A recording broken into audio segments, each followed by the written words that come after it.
Okay, let's talk through all these golf events that you have coming up. Gabby, I'm glad you asked. Got my calendar right here. July 17th at Red Run, and then July 31st, I have the American Golf outing for the Cancer Society. I also have the American Cancer Society golf outing on the 31st, and also I got yours on the 18th, but I'm gonna be there. Oh, boys, these are a lot of events and golf outings. Well, you want me to miss my own golf tournament? Gabby, they're all great colors. I mean, this Okay, is hold on. I got this. Guys, I got this. Don't worry about it. Hold on a second. He always. Hey guys, thanks for coming so fast. How are ya?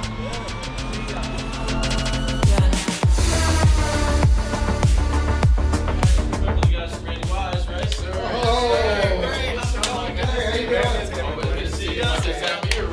The Randy Wise Celebrity Golf Tour. Watch for the eye.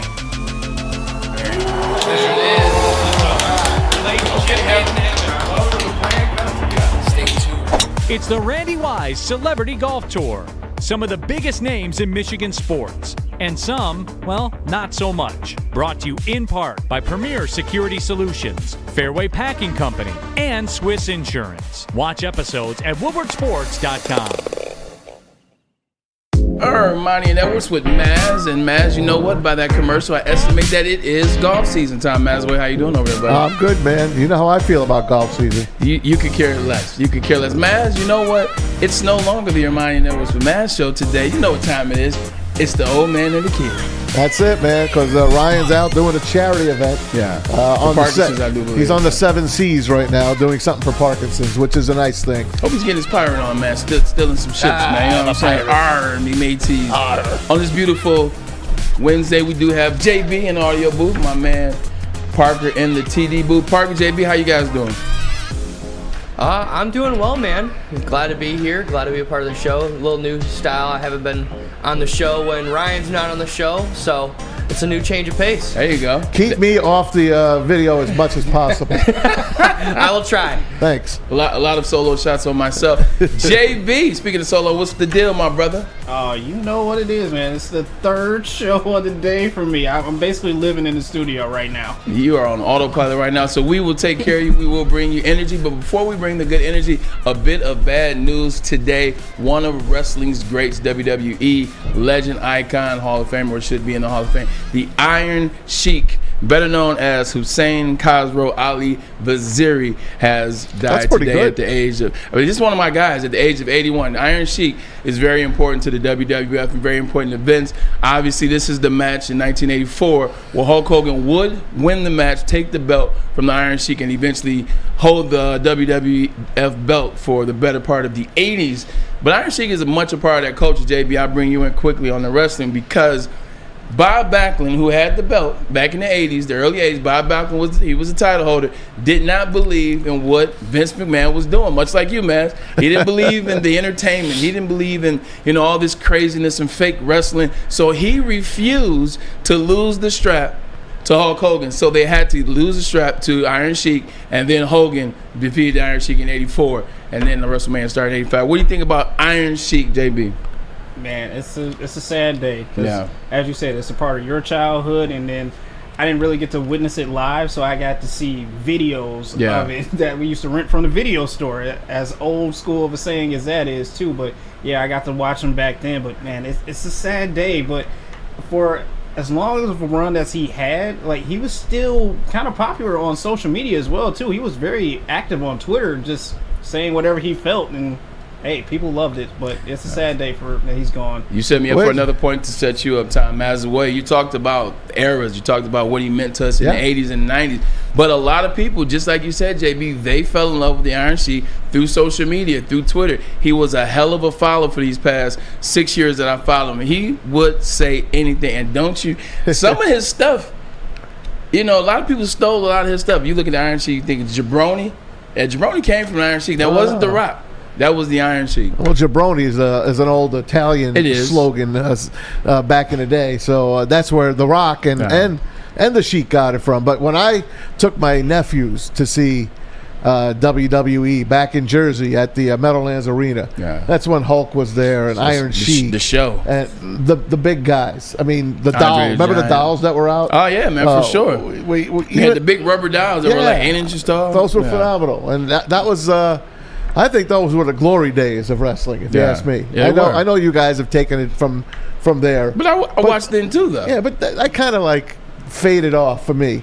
Yeah. After that, but it became a lot of flash. It became a lot of lights, a lot of paparazzi. It became like a lot more steroids. Bro, 1,000%. I mean, but that was the way. But hold on, was that WWF or is that the way of the country?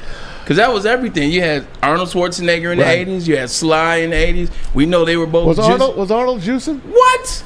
Mr. 7-time, Mr. Olympia? Yes. He's had a natural, beautiful, wonderful body for like the majority of his life. But that Joker was juicing. Because them veins looked a little different in the 80s than they looked in the 60s and 70s. They looked but that was the way of the country back then. Everything, baseball, that's the Bass Brothers. I mean, that's on the edge of what, 88?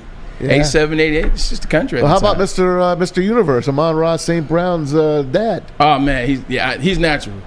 There you go. That brother's him and DeAndre Swift's father. Both those guys are natural.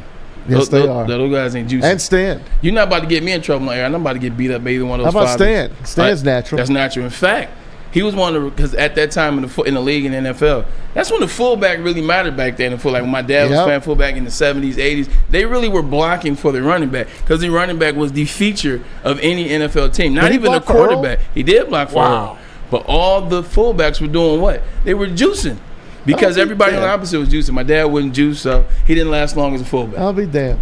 Hey, look, man, you got to do things right. Sometimes you got to pay. Hey, that's good things, man. Maz, we got an action-packed show for the people out there today. Obviously, with the PGA merging now with Live Golf Tournament, Rory McIlroy had some things to say. He came out. He was very outspoken about Live when the things first came out last year. Now he's had to retract the statements. We'll go to that as well. Ari Meirov will be joining us at 3 o'clock. We'll talk some Detroit Lions. We'll also talk some Aaron Rodgers. We'll also talk with Ari Meirov. Yep, at 3 o'clock. Yeah, what was the big thing we were going to discuss? We're going to do gambling with him. There you go. Because there's more gambling allegations out there. More players are getting hit on this. So, get ready. There might be some big names, too, that you might not have heard of before, but you're going to hear about them now.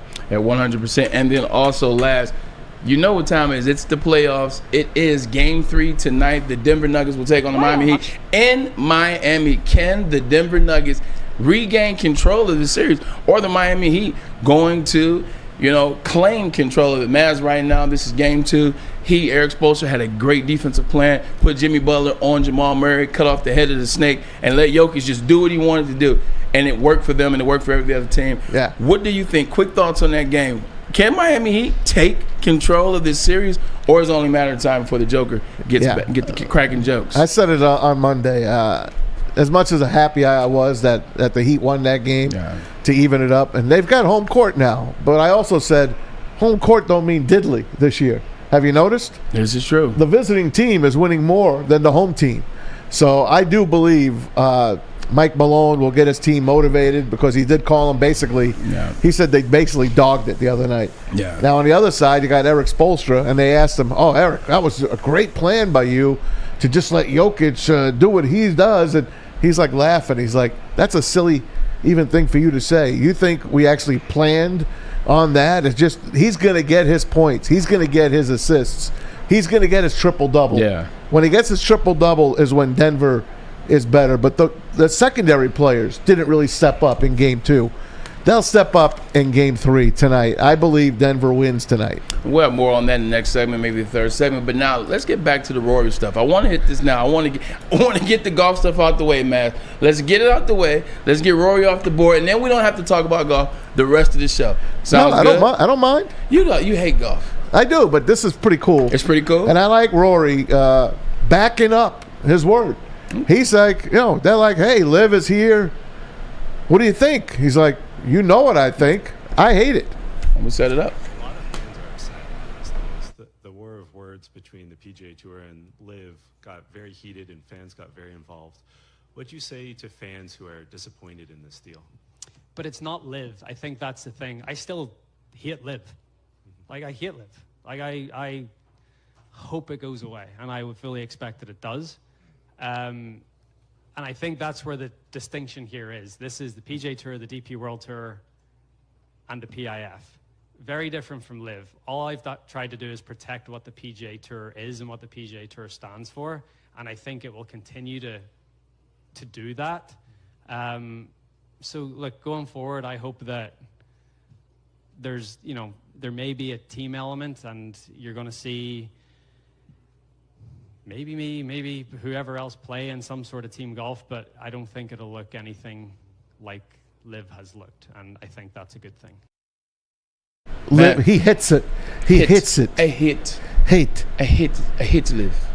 Man, the good thing for Rory McIlroy now, an individual that is always, what's the word I'm looking for? Outspoken? No, I was thinking of Donald Trump being outspoken. And the reason I bring Donald Trump up, because Donald Trump, whether you hate him or you love him or you disagree, sometimes he's right. One of the biggest things he said, Ryan Ermanni sat in that chair and we talked about it. He said the guys that are in the game now, they better take these deals or they better find themselves a deal, because LIV is going to merge at some point with the PGA, and the guys that don't take the deals, well, those guys will be holding their pants, and this is Rory McIlroy is one of those guys. They offered him up to the tune of $500 million to come on tour. He didn't. He stayed with the PGA. He backed the PGA. He went in for the PGA, and then the PGA said, "Oh wait, they got how much money over there? Oh yeah, sign us up." What do you think this is going to do for Rory McIlroy and the PGA moving forward? Well, he's going to have to get his taste. Yeah. He's got to. He made a comment, not to cut you off, and we didn't show it. He said, that'd be a comment, and that'd be a conversation for a later day. I think that was the last thing he said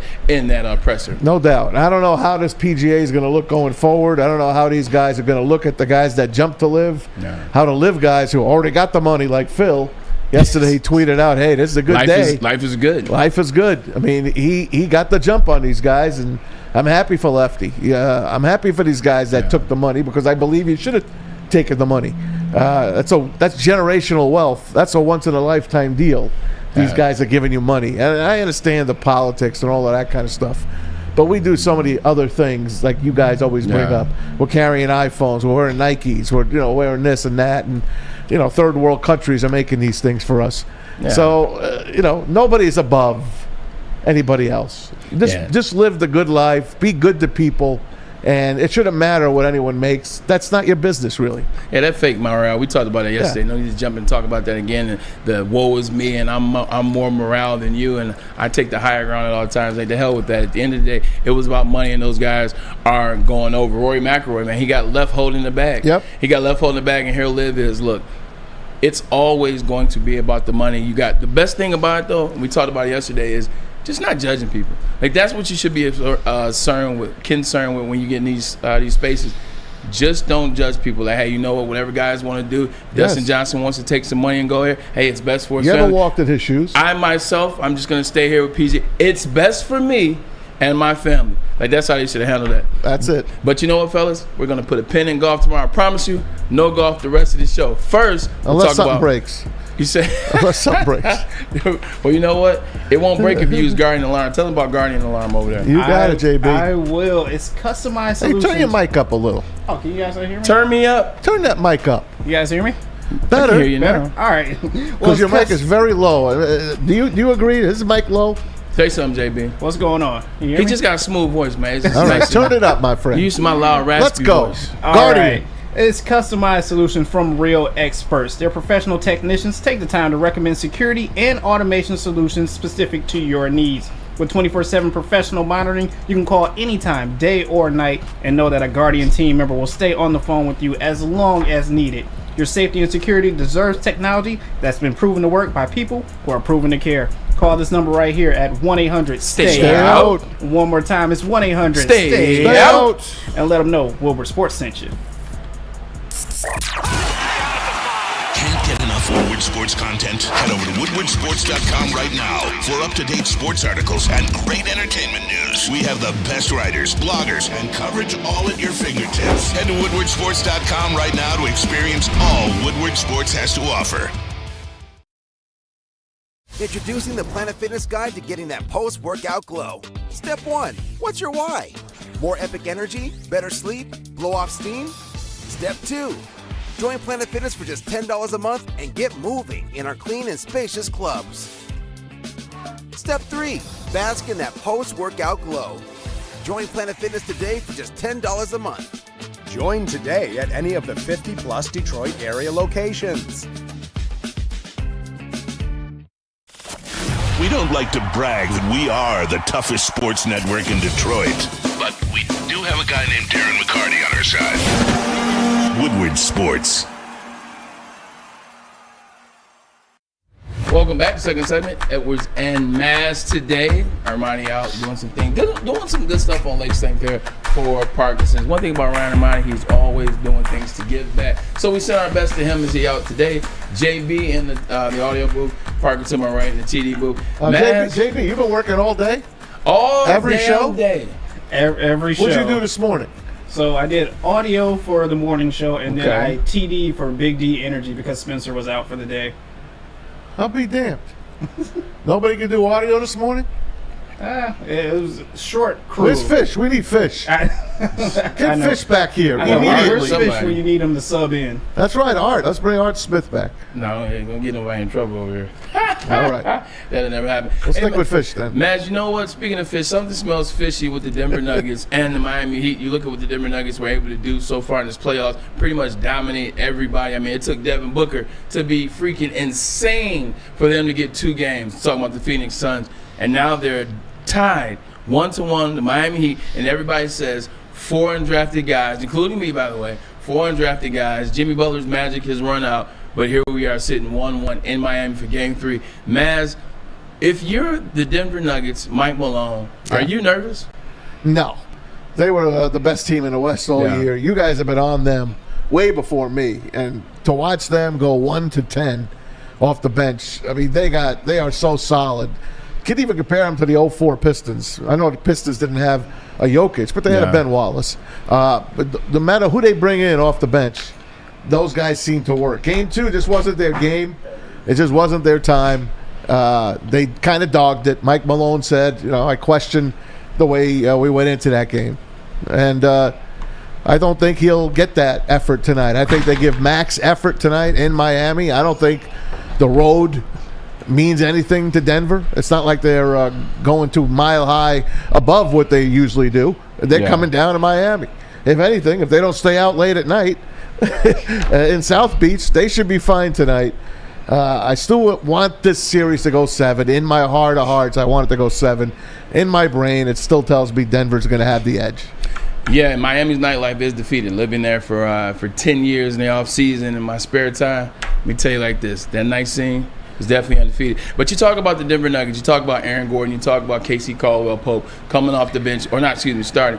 Those guys have played phenomenal, Maz. But I'm telling you this: Game 2, they did not play phenomenal. When Jokic scores 40 or more points in the playoffs, they have lost all 3 games. And Eric Spoelstra, we talk about him, JB, we talk about him, Parker, we talk about the greatness of him as a defensive coach, the greatness of him to make adjustments. We said he's going to have to make an adjustment Game 1. Can he be the coach that always talks about him being? They came out with a game plan. Let Jokic score all the points. Force him to shoot, force him to score the points because they don't typically win a lot of games. And then you look at everybody else: 12 points for Aaron Gordon, 18 points for Jamal Murray. Jamal Murray is averaging around 30.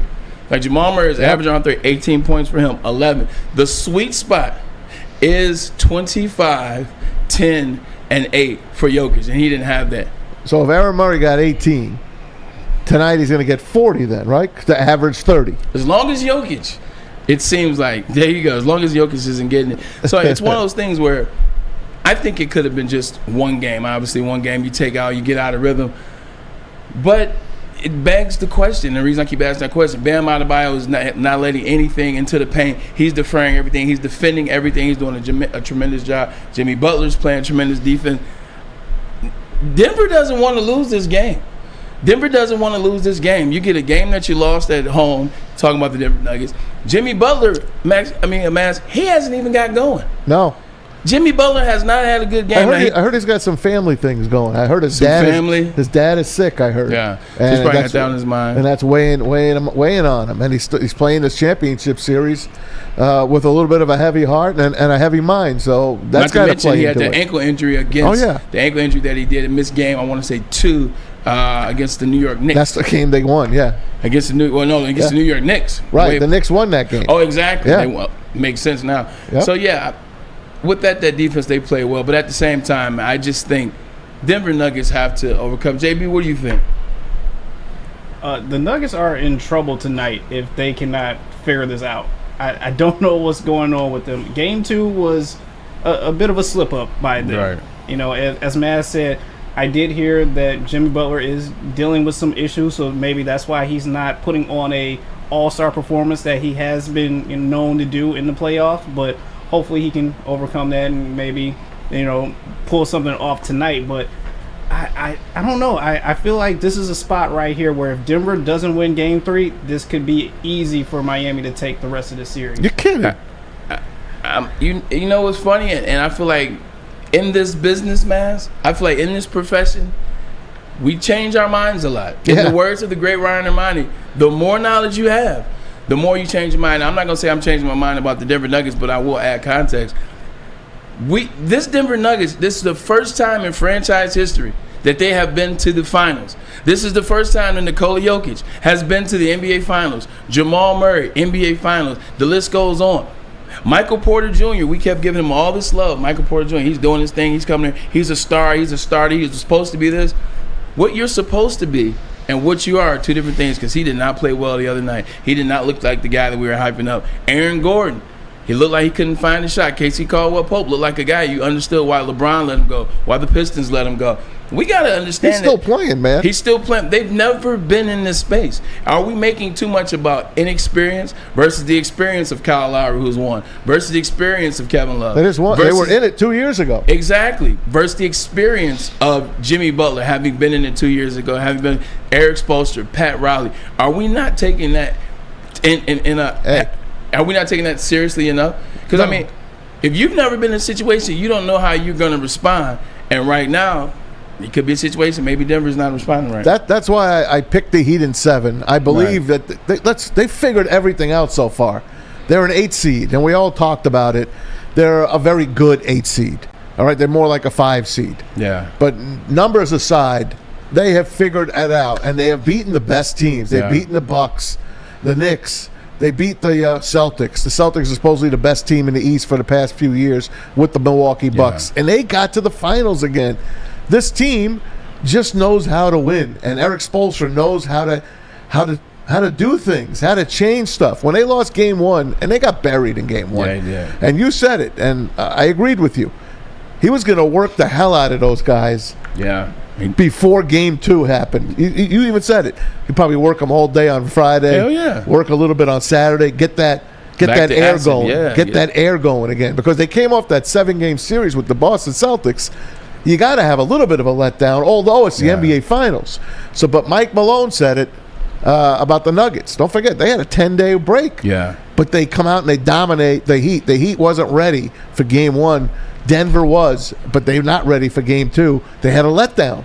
Game 3 in Miami, if I'm a betting man, I'm taking the Nuggets tonight. That'll be very interesting, man. You talked about it. It was the altitude in Game 1. Those guys did not look the same. I mean, Strus, Martin, and Vincent, they did not shoot well in Game 1. They shot terribly. Had a couple days to adjust to the atmosphere, adjust to the altitude. They shot much better shoots. Max Strus alone had 4 threes in the first quarter of Game 2. I think they could be in trouble, though, and the reason I go back to this. Remember Game 1 to finish? One of the questions we talked about. Oh, yeah. They outscored them by 10 points in the fourth quarter. I thought that was fake. And so did I. Maybe that was a real thing. Maybe they figured out something in that fourth quarter. They looked much better in Game 2. But they were still down 15 in Game 2. And they came back. Yeah, down 8 in the fourth quarter. You just nailed it too, man. It's resiliency. Yes. It's that resiliency. We keep wanting to overlook things. How about we play a game of what do your eyes tell you? Here we go. Round 1, they played they played the Milwaukee Bucks. Yeah. The number 1 seed. Yep. Number 1 seed, top to bottom in the whole thing. With Giannis. Giannis scored 37 Game 1, if I'm not mistaken, etc. They damn near swept them. They beat the Milwaukee Bucks. They dominated the Milwaukee Bucks. Giannis missed some games, then Giannis comes back, and guess what happens? They dominate Giannis when he's back. Giannis make him 15 shots, can't make free throws. They hold them up. Jimmy Butler, 98 points. Got to give him his extra 2 points. 98 points he scored in those last 2 games. So that shows me, okay, they came to play.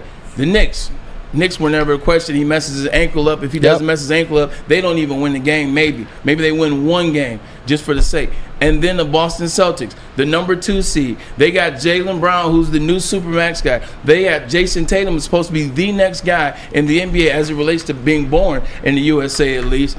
What happened to them? They got down 3-0. If Gabe Vincent does not mess his ankle up, they would have been swept, in my estimation. Maz, we got to stop looking at it like, oh, they're lucky. Well, this happened. Well, if this doesn't happen. No, this team is damn good, and they got a damn good coach. They are a damn good team. Yeah. Like I said, from 1 to 10. Both of these teams, 1 to 10, they pull the right strings. Yeah. Now, game 2, the way it ended, I didn't get a chance to ask you. Both teams, I think, made a mistake down the line. Miami's up 3. They don't foul, and they had a foul to give. Meanwhile, Denver doesn't call a timeout to set up a play. They just run down and chuck a ball up. Both teams got away with a bad coaching error, I think, at the end of that game. I don't think it happens tonight. I think both teams will play their best game. I think Denver's too good for them if they both play their best game. I think Denver's too good for them. I still think Denver gets the win tonight. Am I rooting for the Heat? Yes, I am. Yeah, I think, I definitely think that we are underestimating what the Miami Heat are, what they've done. We're taking for granted what they've done as a collective, as a team. And right now, in my estimation, Bam Adebayo is probably going to be your MVP. If they can somehow win, it'd be Bam Adebayo because he's playing unconscious for them. But going back to... Hey, Booner reminds me. Our good boy Booner. Booner always coming with Maz Jr. With the info. He says the Heat are 6-2 at home this playoff, so he likes the Heat tonight. Just want to put that out there. 6-2. That's pretty good on your home court. If they can get 2, oh my God, what you talking about? But the team you're talking about getting 2 against, as bad as they play, as much as you're trying to look at them as mortal, they still got Jokic. They still got an unstoppable force. He's not gonna let this happen again, in my estimation. I think Jamal Murray is gonna take it. He took it on the chin. He took it on the chin in game 2, and I think he's going to come back. They're still a dominant team. Man, it's the finals. I know. It's supposed to be this way. Parker, what say you? Best of 5 now, man. Best of 5. Yeah, you're right. So my opinion on tonight's game is that, Booner said it pretty straightforward. 6-2 in the postseason at home. Jimmy Butler's averaging 28.5 points a game in the playoffs. Ooh, hit me. Yeah, he's been just going off. It's tough because I know we're talking about this later in the show, but Jokic is also one of the hardest players to guard in the league. So being able to have Jimmy go off and make sure Jokic has at least 5 or at the minimum 5 assists tonight, because the Nuggets lose every game that Jokic has 5 assists or less. Yeah. So if they can maximize on trying to stop the assists, trying to stop Jokic's wizardry when he makes those crazy plays, I think Miami has a chance. But right now, it's looking like Denver's going to win. You're right. Jokic definitely likes to be more comfortable facilitating early. He likes to facilitate because let's call a spade a spade. Jokic can score whenever he wants, but he likes to facilitate early, get guys involved. Let's put a pin on that. There are no Detroit teams in the NBA Finals. But there is a Detroit team where the quarterback seems to like the new secondary pickups that we made in off season. Let's tune in. We'll talk practice about that in is a little tough. Hey, practice getting tough with that secondary. Yes, sir. We'll talk about that. But first, let's get a read from Wendy Wise. You bet it, man. You know it, too. But how would you like to play and see famous athletes like Jim Harbaugh, Darren McCarty, Braylon Edwards, and play golf with you guys, the average Joes, me included? Thanks to Randy Wise Automotive and Woodward Sports, you'll be able to do just that. It's the Randy Wise Celebrity Golf Tour. Make the wise choice. Pay attention to Woodward Sports for more info, and we'll show you how to golf like a celebrity. Love Woodward Sports? Love wearing clothes? Then you should be wearing Woodward Sports clothes. Check out our full line of merch at woodwardsports.com. Just click on shop. We have all your favorite designs, like Dan Campbell kneecaps, Woodward golf, and of course, our own logoed out merchandise. Men, women, infants, kids all love Woodward Sports. Impress your friends. Impress your boss. Impress your dog. Buy Woodward Sports merch today. The Sports Marketing Agency would not be who we are without great community partners like Higuera Health and Carol Zuniga. It's an awesome opportunity to partner with your organization. Higuera Health is a comprehensive behavioral health organization. We serve children through older adults with mental health, substance use, and developmental disabilities across Western Wayne counties, and really excited to now be in downriver communities as well. Give us a call at 734-458-4601. We aren't quite sure if they consume more beer or sports. Either way, the heavyweights are here. Live on Woodward Sports, daily 5 to 7 p.m. NBA, let's get into some NFL. Most importantly, the Detroit Lions down the street in Allen Park. Seems like things are getting tough out there in Allen Park, man. Mandatory camp going well for the Lions, but people say it's getting tough. Talk about it a little bit. I'll tell you, Jared Goff, as we know, had a terrific year last year. Probably his best. Dan Campbell, you heard the other day saying, we think Jared Goff's better today than he was when he took the Rams to the Super Bowl. Light years. I like that, huh? So Jared Goff, he spoke about the Lions secondary, and he basically said, man, this practice ain't so easy anymore, Bray. We got the brand new secondary out there, and practice is not like it used to be. Yeah. 100% practice not it used to be. When you get new guys, man, you're looking at that, and we have that too. I think of Jared Goff saying that when you get new guys in there, when you get guys like Cam Sutton, when you guys in there like C.J. Gardner-Johnson, when you guys in there like Mosley, when he's ready to play, Emmanuel Mosley obviously still coming back from that ACL, but when those guys get in there, it changes the way you do things. It changes the line of scrimmage, and then you look at James Houston out there, you look at Aiden Hutchinson, you look at Aleem McNeil and Bugs. It's a much different when you got that type of that type of defensive line, that type of pressure coming, but at the same time you're getting covered by Cam Sutton, T.J. Gardner-Johnson on the other side. It's going to be interesting because iron sharp as iron. Speaking of C.J. Gardner-Johnson, our head coach Dan Campbell spoke today about him. Yeah, look, he's got a contagious energy. One of the reasons CJ's that way is because that's how he gets his engine going, you know? And so in turn, that just spills out into the offense or your teammates, and you can't help the level of intensity just, it raises. We're talking about C.J. Gardner-Johnson. That's my guy. That's your guy. It was one free agent that Maz wanted, ladies and gentlemen, and it was C.J. Gardner-Johnson. And I got number him. 2 ranked free agent. We got him. But he's talking about that's what you have. You have that leadership. C.J. Gardner-Johnson, he's coming off a team that just went to the Super Bowl. They lost, and they put up a hell of an effort, at least on the offensive side of the ball. But in hell of an effort, that's what he's bringing. That's the energy. And that's what the Detroit Lions and the fans want to be. They want to get to the big dance. No doubt about it. And don't forget, C.J., when he was traded from the Saints to the Eagles, the Saints defense kind of went south after he left. The guy is he's outspoken. He's a leader. I'm really surprised that Philly didn't re-sign him. He was kind of surprised as well, but then he kind of went into it and he kind of said, well, there's some guys in Philly and it just didn't work out for me. I'm not sure if he was talking about Matt Patricia coming in or not, but that's got to hurt you when that guy comes in. But not CJ, that's got to hurt Slade. Yeah, we're very happy that we got Gardner-Johnson here. He is on a 1-year deal, and he said it. Hey, look, I'm looking to stay with a team. I want to stay with the team that wants me. If this is the team, great. If it's not, hey, I'll pack my bags again and leave. That was what he said when he first got brought in here. Yeah. Because he had a good relationship with Aaron Glenn and guys on his team, Dan Campbell, back from the Saints days. So I'm really believing that this guy is going to help that secondary immensely, especially with Cam Sutton now, Manny Mosley.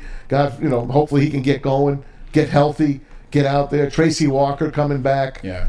It's really a brand new look in that secondary. Brad Holmes, I think, did a fantastic job. At least he tried to do a fantastic job. We'll find out. The cool thing about it is, man, like when that's on the defensive side of the ball, that's one thing. I've never played, well, not at college, not in the NFL, but I played in high school, much like a lot of you guys. Would you turn the Kentucky Derby off over there, man? Who's calling me? Don't they know? Who's calling you? You should pick up. Is it secretary? I don't know who it is. Is it Forte? No. Is it one of those guys? Could be. Tap it twice? Could be tap it twice.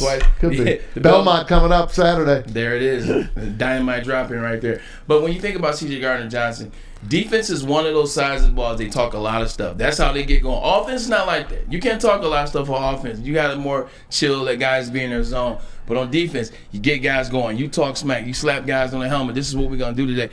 But defense also holds you accountable.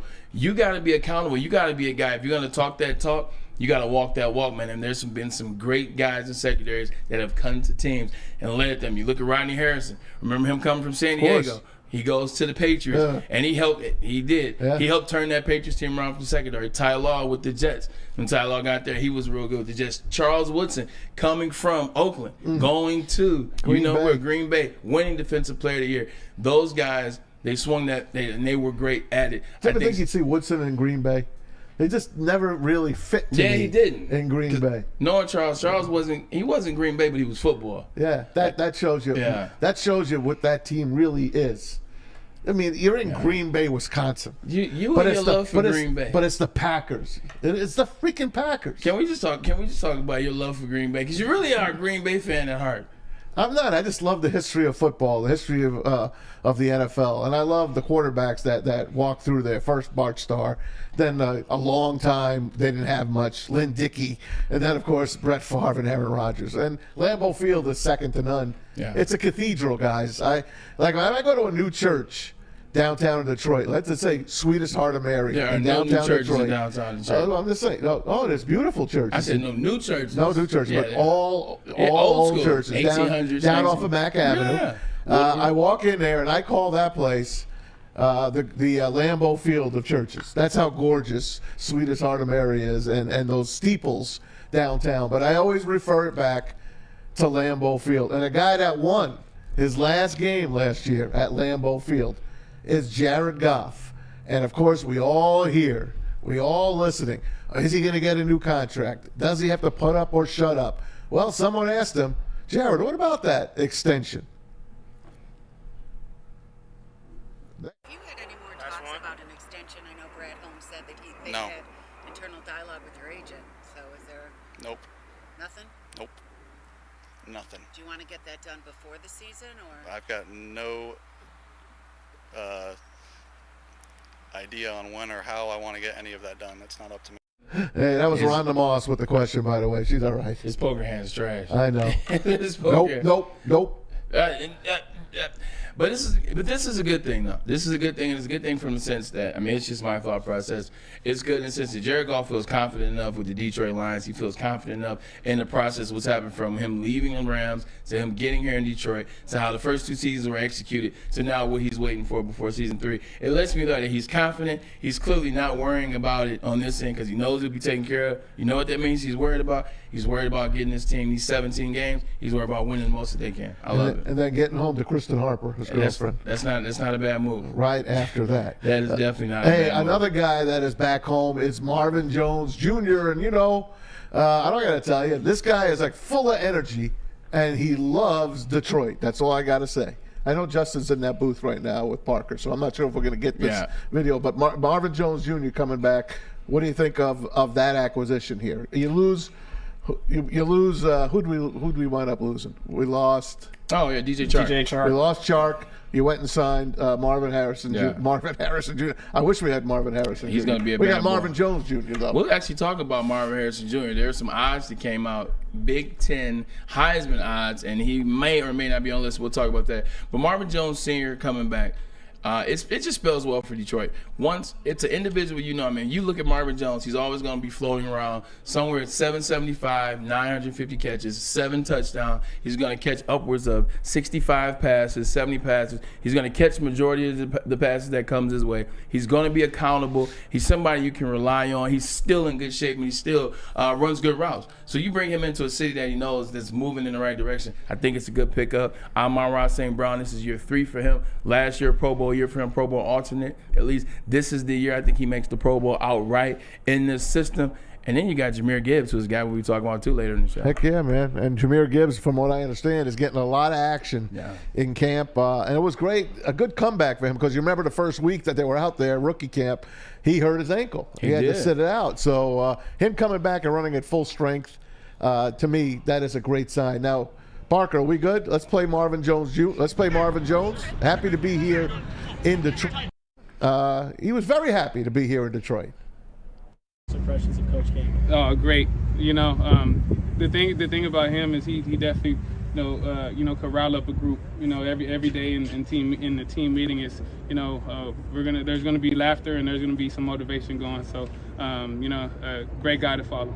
Do you feel like pinch yourself? Different vibe, Marv, walking back into this building now than when you left? Oh yeah, most definitely. And I think we've always had a locker room that was together, but now I think you see just the energy. Players, coaches, organization. I mean, even the city. Everything's buzzing. So, we just got to put our best foot forward and do what we're expected to do. That's Marvin Jones here, and thank you to the Detroit Lions for that footage. Absolutely. It's funny, and I was gonna crack a joke, but it's really not a joke. He just gives me R&B singer vibes. Yeah. And then I remember he's saying but he sang the national anthem for the Lions once. Did he? Like he's saying it in preseason or something. Damned. He sings. I forgot about that. Yeah, he sings. So I was about to say he looks like a R&B singer. Ha ha. But joke's on me because he is Mazawey. Hey, a guy that kind of fell off last year. Well, we kind of forgot about Mel him. Tucker. Oh no, him too.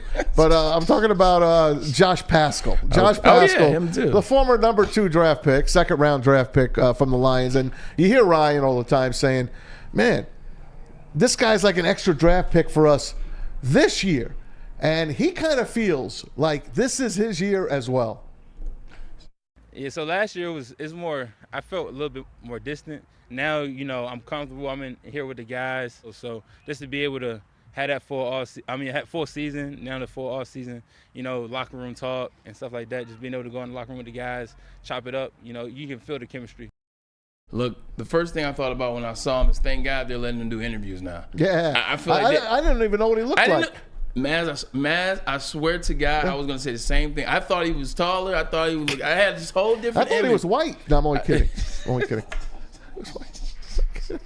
I didn't know. I had no idea. His name's Josh. This is Pascal, too. No, but I didn't know what he looked like. You know what I'm saying? But it's good to see them put him in front of the podium. You can see him excited, chomping at the bit. Because one thing we can know for sure, it may not be in terms of trying to figure out how great he can be, but what we can know is that Brad Holmes knows players. Brad Holmes has done a good job of picking players. And if he's hit on players if he hits on Pascal, like he hit on Houston, like he hit on Malcolm Rodriguez, like he hit on Kirby Joseph, like he hit on countless others, we're in trouble. And maybe that might be the thing. So much is being made about, we wanted in terms of defense lineman, you wanted Jalen Carter. Right. Or we wanted Jalen Carter. Well, then we wanted this guy, but not this guy. But what about that guy? Maybe, once again, Brad Holmes knows what he's doing, and we should just kind of watch the process. He does. We're just going to sit there and chill because it's just it's a lot of riches. Yeah. It's a lot of riches. And Ryan said it the other day. The Lions are going to cut some players from this team that are going to play on other teams. Yeah. They're not cutting the bums anymore.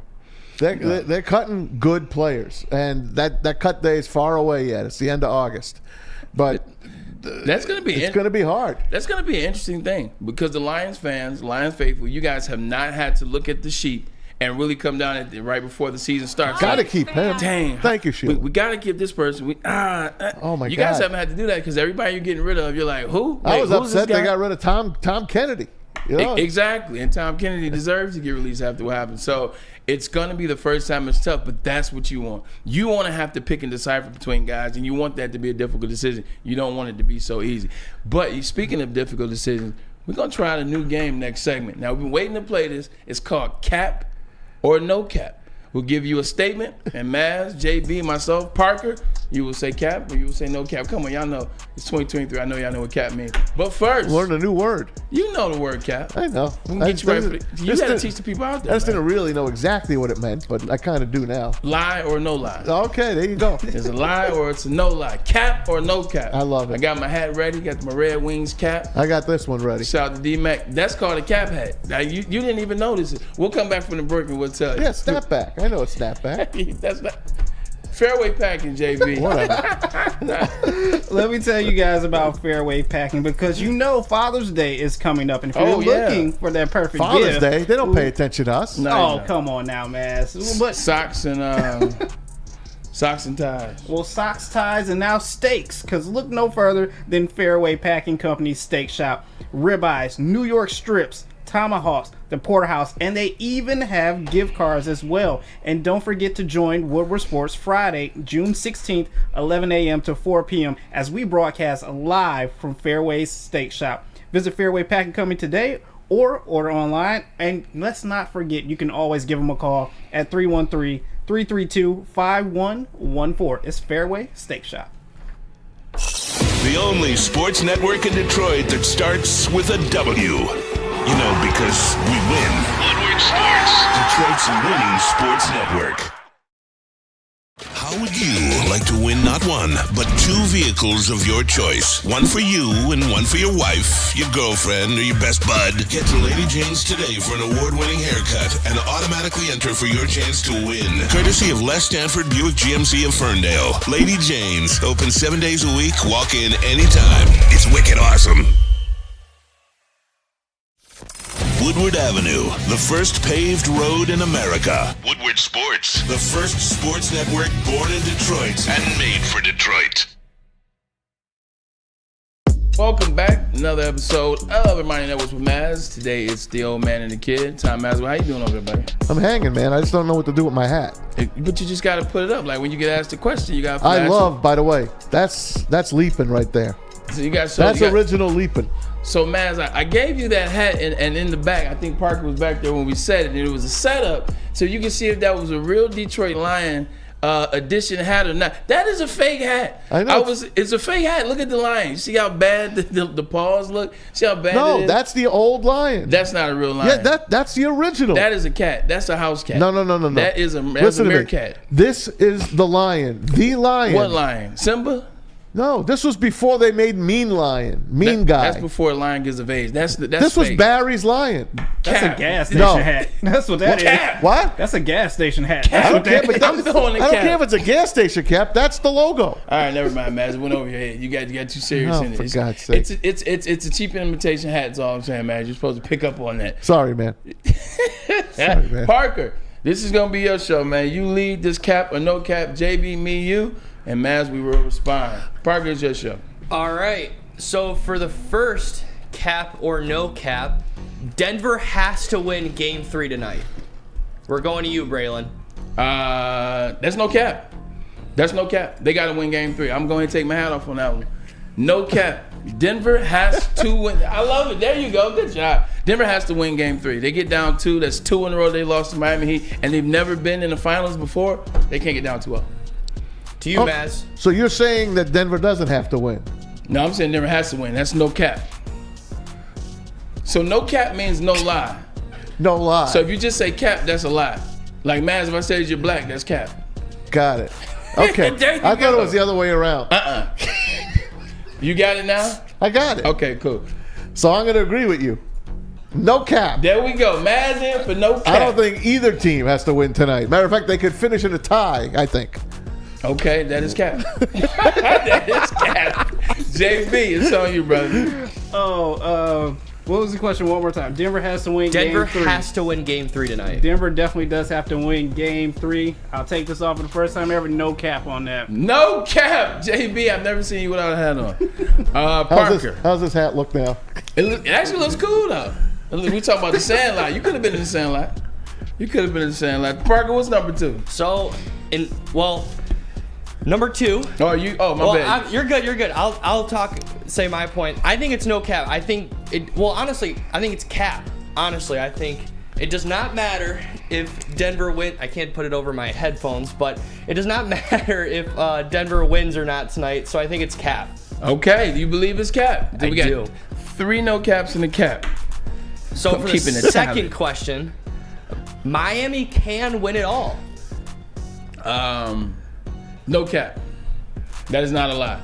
I think Miami can win it all. We just talked about it. They win Game 2, and if they win Game 3, they're up 2-1 with another game at home. Who knows what the confidence of the Denver Nuggets will be? I got no cap. I like it. No, man, you skip one. Oh yeah. You ready? Yeah, man. No cap. Of course they could win There it. you go. Of course the Heat could win it. No cap for me, although I'm wearing one. No cap for you. No cap. No cap for you. JB? I took this team at the beginning of this series. I'm going to stay with them. I'm riding with Denver on this one. This is cap. Cap from JB. Okay. Me and JB always agree, man. So for me, I honestly think this series can go either way. I think Miami can win it all, so I'll say no cap. So would that be a no cap for everybody? That would be a no cap for everybody. No. He said cap. He said, but the majority rules. So no cap. Okay. No cap. I like it. No cap won that one. All right. Jimmy Butler will have a Hemi Buckets game tonight. Cap. I'm going to say cap on that. Jimmy Buckets hasn't been Jimmy Buckets in a while. Literally in the last 8 games, I think he's averaging somewhere around 22, 21. His points per game has dropped down. And they're just a bigger team. Jokic is 7'1", Michael Porter Jr., and then Aaron Gordon, both top 6'9". I think it's hard for him to get the type of shots off that he's like. Because remember, he's not a big three-point shooter. So I say cap. Excellent. I say no cap. I think Jimmy will have a decent game. I don't think you'll see Hemi buckets, though. I do think Denver Nuggets are going to win tonight. So I'm going to say no cap for you, Jimmy. You gotta say cap. You saying he's going to have a decent game? Is he going to have a Hemi bucket game or just a decent game? So no cap would mean that he would be having a dominant game tonight. All right, come back to me. Cap. There we go. Cap. Jimmy Butler will play tonight, not Hemi buckets. There we go. Cap. I'm with it. I'm going to have to side with Maz on this one. This is cap. Jimmy Butler will have a Hemi buckets game, but I do not believe it will be game 3 tonight. So, cap. Look at you with the teams. And I will continue that trend. I do think it's cap that Jimmy Butler will have a Hemi buckets game tonight. So majority rules, it will be cap. So he's not going to have a good game. He's not going to have a Hemi buckets. He's not going to drop 30-plus points. Yeah, he's not dropping 46. He's not dropping 51 or 58. He's not doing none of that magic this game. That's what I was going with. All right. On to the next question. Jokic is as dominant as Shaquille O'Neal in his prime. In the playoffs. JB, you go first. Oh, man.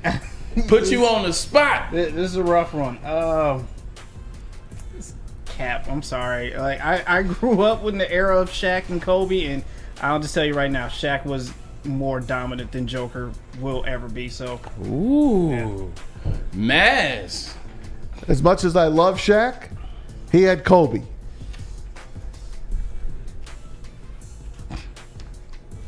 Cap. Ooh, so you saying Jokic is more dominant? Mm-hmm. So Jokic is more dominant. Yep. Look at Tom. Because he can do it by himself. Tom Mazawey is taking cap on Shaq and Jokic. So you're going with Jokic. I know I'm in the minority, though. You know what's crazy? So I myself had stats. I was going to say, dang, when you went there. Good job. Thank you. Good for you. I was going to say that, we'll read it again, Jokic as dominant. I would say that's no cap. When you look at it from a stats point of view, since it's 2023, you got to put the analytics in it. Shaq averaged 30, the most 30 on average in the playoffs. 30 for him. Jokic's best year, 31. Shaq 15 rebounds. Jokic 13 rebounds. Shaq 2 assists. Jokic 10 assists is what he's averaging. Yes. And that is the deciding factor. But there is one more, man. He was just too damn physical. He was. I am going with my man JB over there. This is cap because it was too physical. They had 3 centers on each team just to be able to stand of the beatdown that you were going to get with Shaq. Nobody will ever be as dominant as Shaq. I am going, this is cap. So for me, I am going to go cap. However, I do think Jokic is very dominant in his own particular way. He is a complete different player than Shaquille O'Neal. However, I do think there's literally a play that became illegal to guard Shaq. It's called the Shaq code. Hack and Shaq. That exactly. Yeah. I mean, if you have to create a style of offense to destroy Shaquille O'Neal and his style of play, you're definitely one of the most dominant players in the game. And for that way of play to become illegal, for sure, it is cap. 100%. I'm with you on that. At the end of the day, Jokic is very dominant. You talk about the assists, and at the rate that they're shooting 3-pointers nowadays, he's accounting for more points total than Shaq, considering the rebounds are the same. But man, your best player, you're big. When you played against Shaq, he wasn't able to be the big on the offensive side because the beat down he took on the defensive side, and that's ultimately why Shaq, I believe, wins that. Shaq Fu. Shaq Fu. I had that video game too. Trash. How much you pay for it? Like $20. Ooh, get your money back. No, you had to play that though back in the day. Go ahead, Parker. So the next point is the Lions will make it to the NFC Championship, and the talk has gone overboard. So basically saying like the Lions talk about them making the NFC Championship. I'll go first. It's hype. Go ahead. No cap. No cap. No cap. Lions. That's legit. Legit. That is legit. It's legit. They what can makes it go, legit, man? They can go to the suit. They can go all the way. All they need is to stay healthy like last year, stay together, get J-Mo back on that field quick as they can, and if they continue their trajectory up, there's nothing stopping this team. So Maz is going cap on the way that it is. The Lions, the talk is warranted. JB? Oh, so that's cap. I believe in this one. Oh, son of a gun. I I still freaking not. Cap. You get it. It was the wordage. The Lions make Cap means I agree. No, I don't agree. Basically, what it says right now is Lions make it to the NFC Championship talk is overboard, and you're saying cap because you said that's a lie. It is a lie. Exactly. So cap. No, it's not a lie.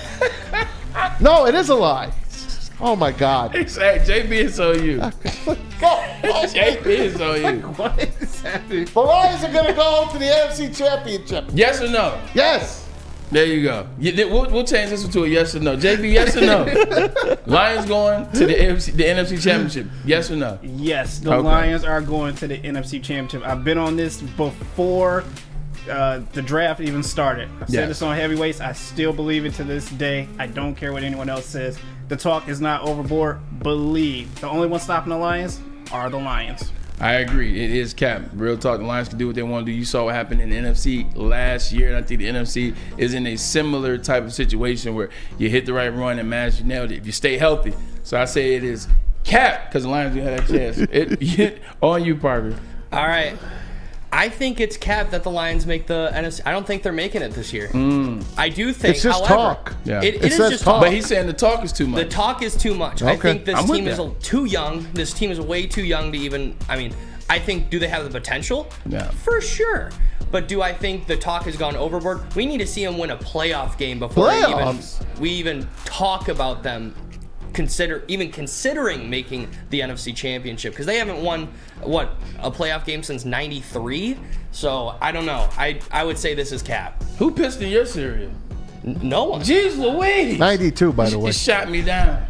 No, I'm messing with you. Good job by you. That is a great call. Or was it 91? Cap. 91. 91. 93 was the last playoff win. 93, I was here. Exactly. That was the Sterling Sharp game. It was. They lost that one. Ouchie. Yeah. Ouchie. Parker. All right. We'll do one more and we'll take a quick break. Because we got Ari after this. Yeah, and then we'll finish the rest after. Absolutely. On to the last one of this segment. Jahmyr Gibbs has a chance to win Offensive Rookie of the Year. I'll go first, and that's no cap. He's going to win Rookie of the Year. I think it's the best setup for offensive rookie not named Bijan Robinson in Atlanta. You look at what the Lions have. You looked at offensive line, how good it is. They're in the top 5. The quarterback play, Jared Goff, when he has play action, when he has time, he is amazing. You saw he was the first 5-6 games of the season. You saw he was in St. Louis and Los Angeles when they had a running game. They will also use him early on. We're trying to figure out, J-Mo not being in there, number one. How do you get some offense early? What do you do early? You know what? You use a running back that has hands, a running back that averages 400 yards receiving a year in college. You use him in the slot. You use him all over the place. I think not only does he have a shot, I think Jahmyr Gibbs will be the Offensive Rookie of the Year.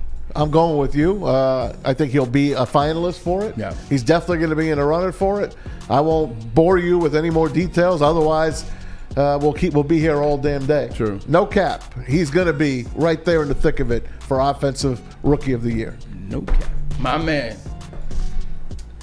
This is cap. I'm sorry. No JB! disrespect to Jahmyr Gibbs. I love you, man, but I'm telling you right now, Bijan Robinson is going to have every single opportunity to thrive down in Atlanta, and Gibbs is going to be that second option, I guess, to David Montgomery in the running game as well, too. So this is cap. I'm sorry. Hold on, JB. Let me tell you a little thing. When you draft a player 12th overall, you ain't drafting them 12th overall to sit on the bench.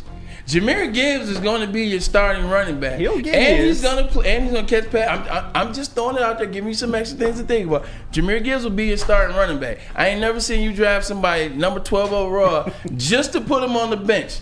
I'm just saying, Parker, it's on you. All right, so I do think that 100%. I think Jahmyr Gibbs has a chance. Okay. Does he have the best chances? Probably not. I mean, we saw Bijan Robinson coming into this draft, one of the best offensive players in the draft. Right. So I think he's obviously the favorite right now. But I mean, I have it in my notes. Jahmyr Gibbs is already being compared to Alvin Kamara and Christian McCaffrey with his versatility. So with him being able to play both wide receiver and running back, I think he's easily going to be one of the most versatile rookies this year, which will 100% boost him up. And I believe that Dan Campbell and Ben Johnson will have a way to play him the right way. Alvin Kamara, I believe, is one offensive player of the year and finished runner-up twice.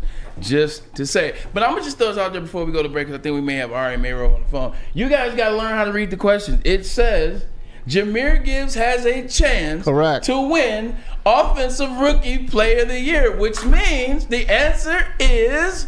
no cap. Thank you. See, Matt, see how Matt's figured it out? It only took me 6 questions to get it right. It only took 6. I bet you Ari Meirov doesn't even know what cap, no cap. Well, you know what? We'll ask him in a second. First, I'm going to give you a quick read from Dispo, and we'll get Ari Meirov in immediately. Elevate your senses and embrace the harmony of nature at Dispo Dispensary. Whether you're a seasoned connoisseur or new on your plant life journey, Dispo has over 10 locations with experienced bud tenders. You like that word right there. Bud tenders, not bar. Ann Arbor, Hazel Park, Battle Creek, Jackson, Bay City North, Bay City South, Portage, Lansing, Camden, and Romeo. Dispo, your local plug.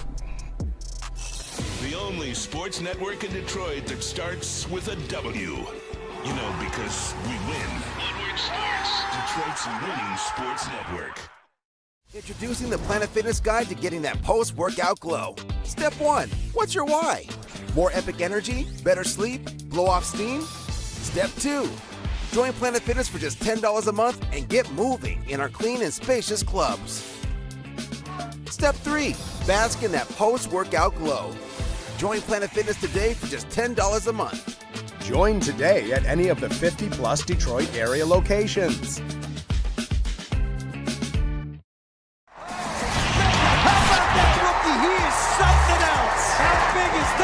All of Detroit's sports teams live on Woodward. All of Detroit's sports coverage lives on Woodward Sports. Driving the best in Detroit sports coverage.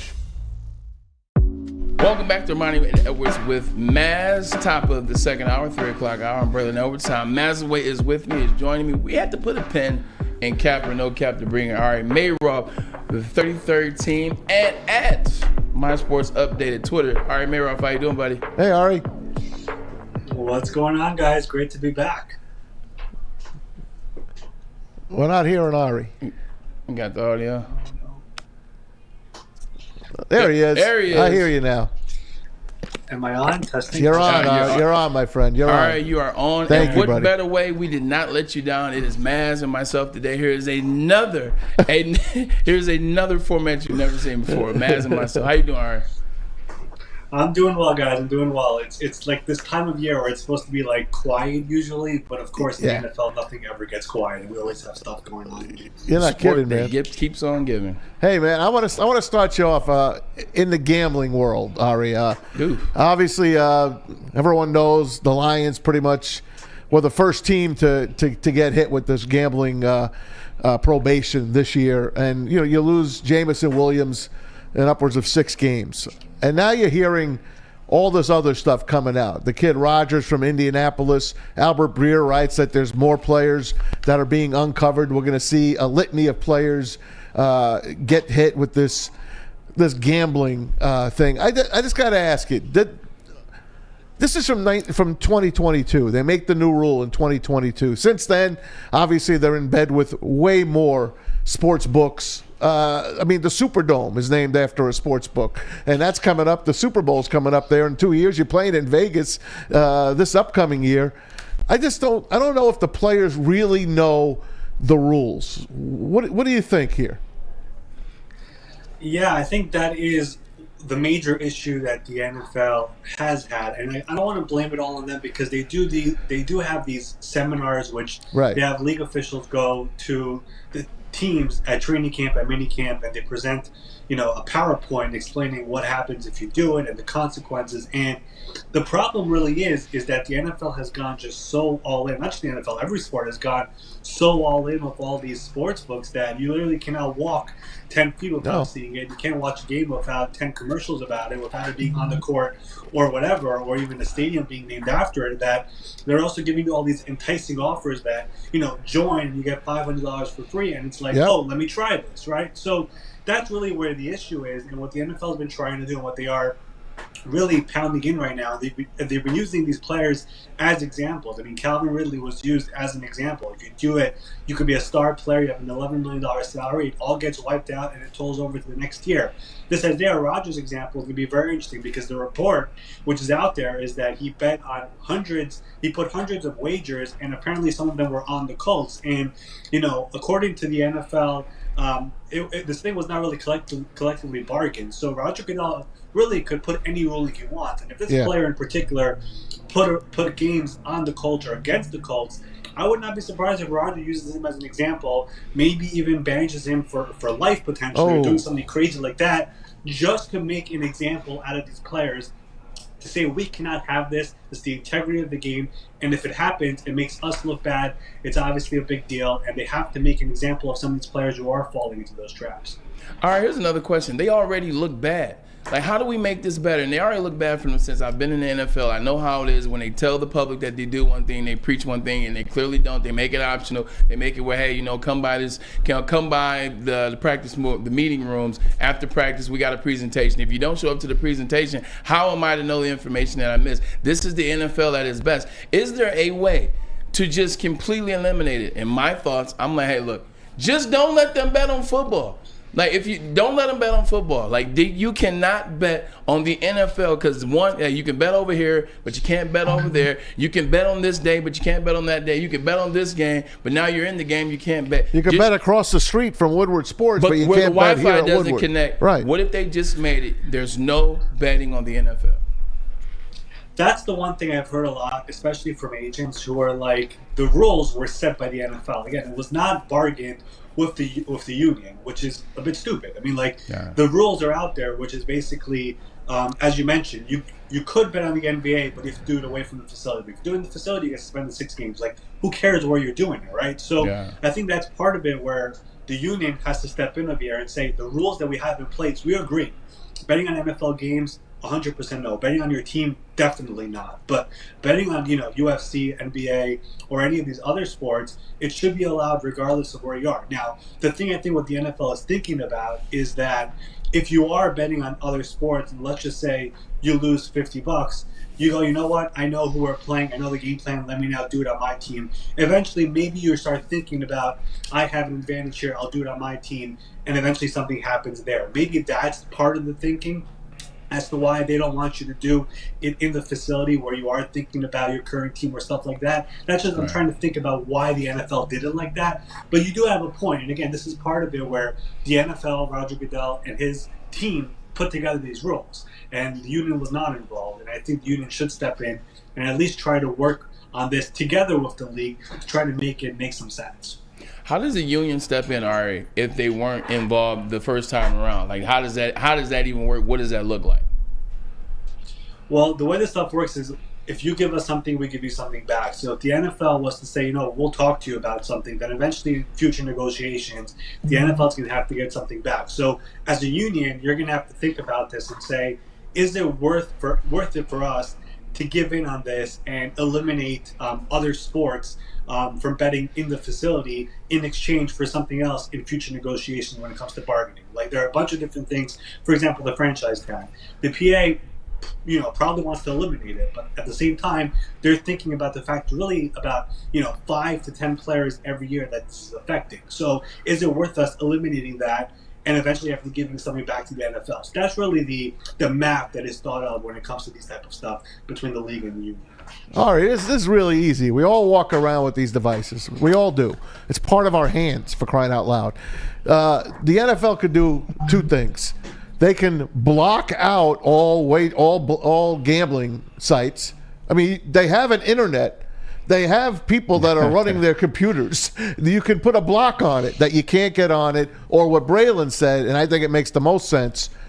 Listen, you're in bed with bookies. You're in bed with sports books.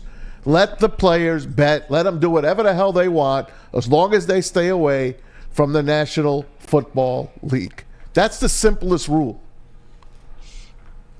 I don't think the NFL is going to change anything right now. I think they have one mission right now, and it's to try to get this current rule, that the way it is set up right now, and to get that across the players. And I think as a player, and probably Braylon could talk more about this, but if you're a player in a locker room and the minimum salary in the NFL right now, I believe it's about $1 million, is it worth it for you to place a bet where you know that if I get caught, and the likelihood is I do get caught, by placing a $25 bet or $100 bet or even a $10,000 bet, when eventually I'm losing my entire salary, potentially my entire future in this league? So those are the type of things that the NFL is trying to get across the players. The thing that we mentioned before, what makes it really difficult, is the fact that the stuff is all over the place. Like, it's impossible to miss it. You can't go on Instagram without, after your stories, seeing an ad for DraftKings. Like, it's going to be there, right? So that's really part of it, and you have to try to find a way to not click on it and join it and do something with it. And that's really the issue, where I don't know how the NFL solves that. I don't know if the blocking stuff works. I don't know if putting a filter on every player's phone makes sense. I don't think players are going to be okay with, people touching their phone. So it's a complicated thing. But the NFL right now, these are the rules that are in place. These are the rules that they want out there. And they're going to use these players as examples who are getting caught. And there probably will be more players who will be announced in the future months will be here as players who did gamble last year, and they're going to be suspended in 6 games or indefinitely because of it, and players have to wake up because of it. Yeah, because of all the gambling questions, you can tell that the Detroit Lions have been affected by gambling, hence all the questions that we ask you. But let's switch gears. Let's talk about something, a merge that happened, and some guys got left out. Talk about LIV merging with the PGA, how that thing came together. And guys like Rory McIlroy, how are they going to recoup what they may have lost? Well, this is definitely not my topic when it comes to my world. But the interesting thing about what happened there with LIV and PGA, you always know, Ari. You always know. The thing about me, by the way, is I'm probably like the least person when it comes to golf. But this story yesterday made me jump in and try to figure out what in the world is this all about. Yeah. Because I've been following it, but I really have not been following it too closely. And then yesterday I was just dug in on all of it. But the one thing everyone's been asking when it comes to this is just all the money that Saudi Arabia has, and is there any chance in any world where they would be interested in purchasing an NFL team at some point? And will the NFL ever allow that? I mean, that's really an angle that I was looking at after all of this came out yesterday. And, you're looking at how much teams are being sold for right now. $6 billion the Commanders. Let's just say the Seahawks are next up to be sold. Obviously, the guys like a Jeff Bezos or a Steve Ballmer. But what if Saudi Arabia walks in and says, we'll pay $9 billion for this team?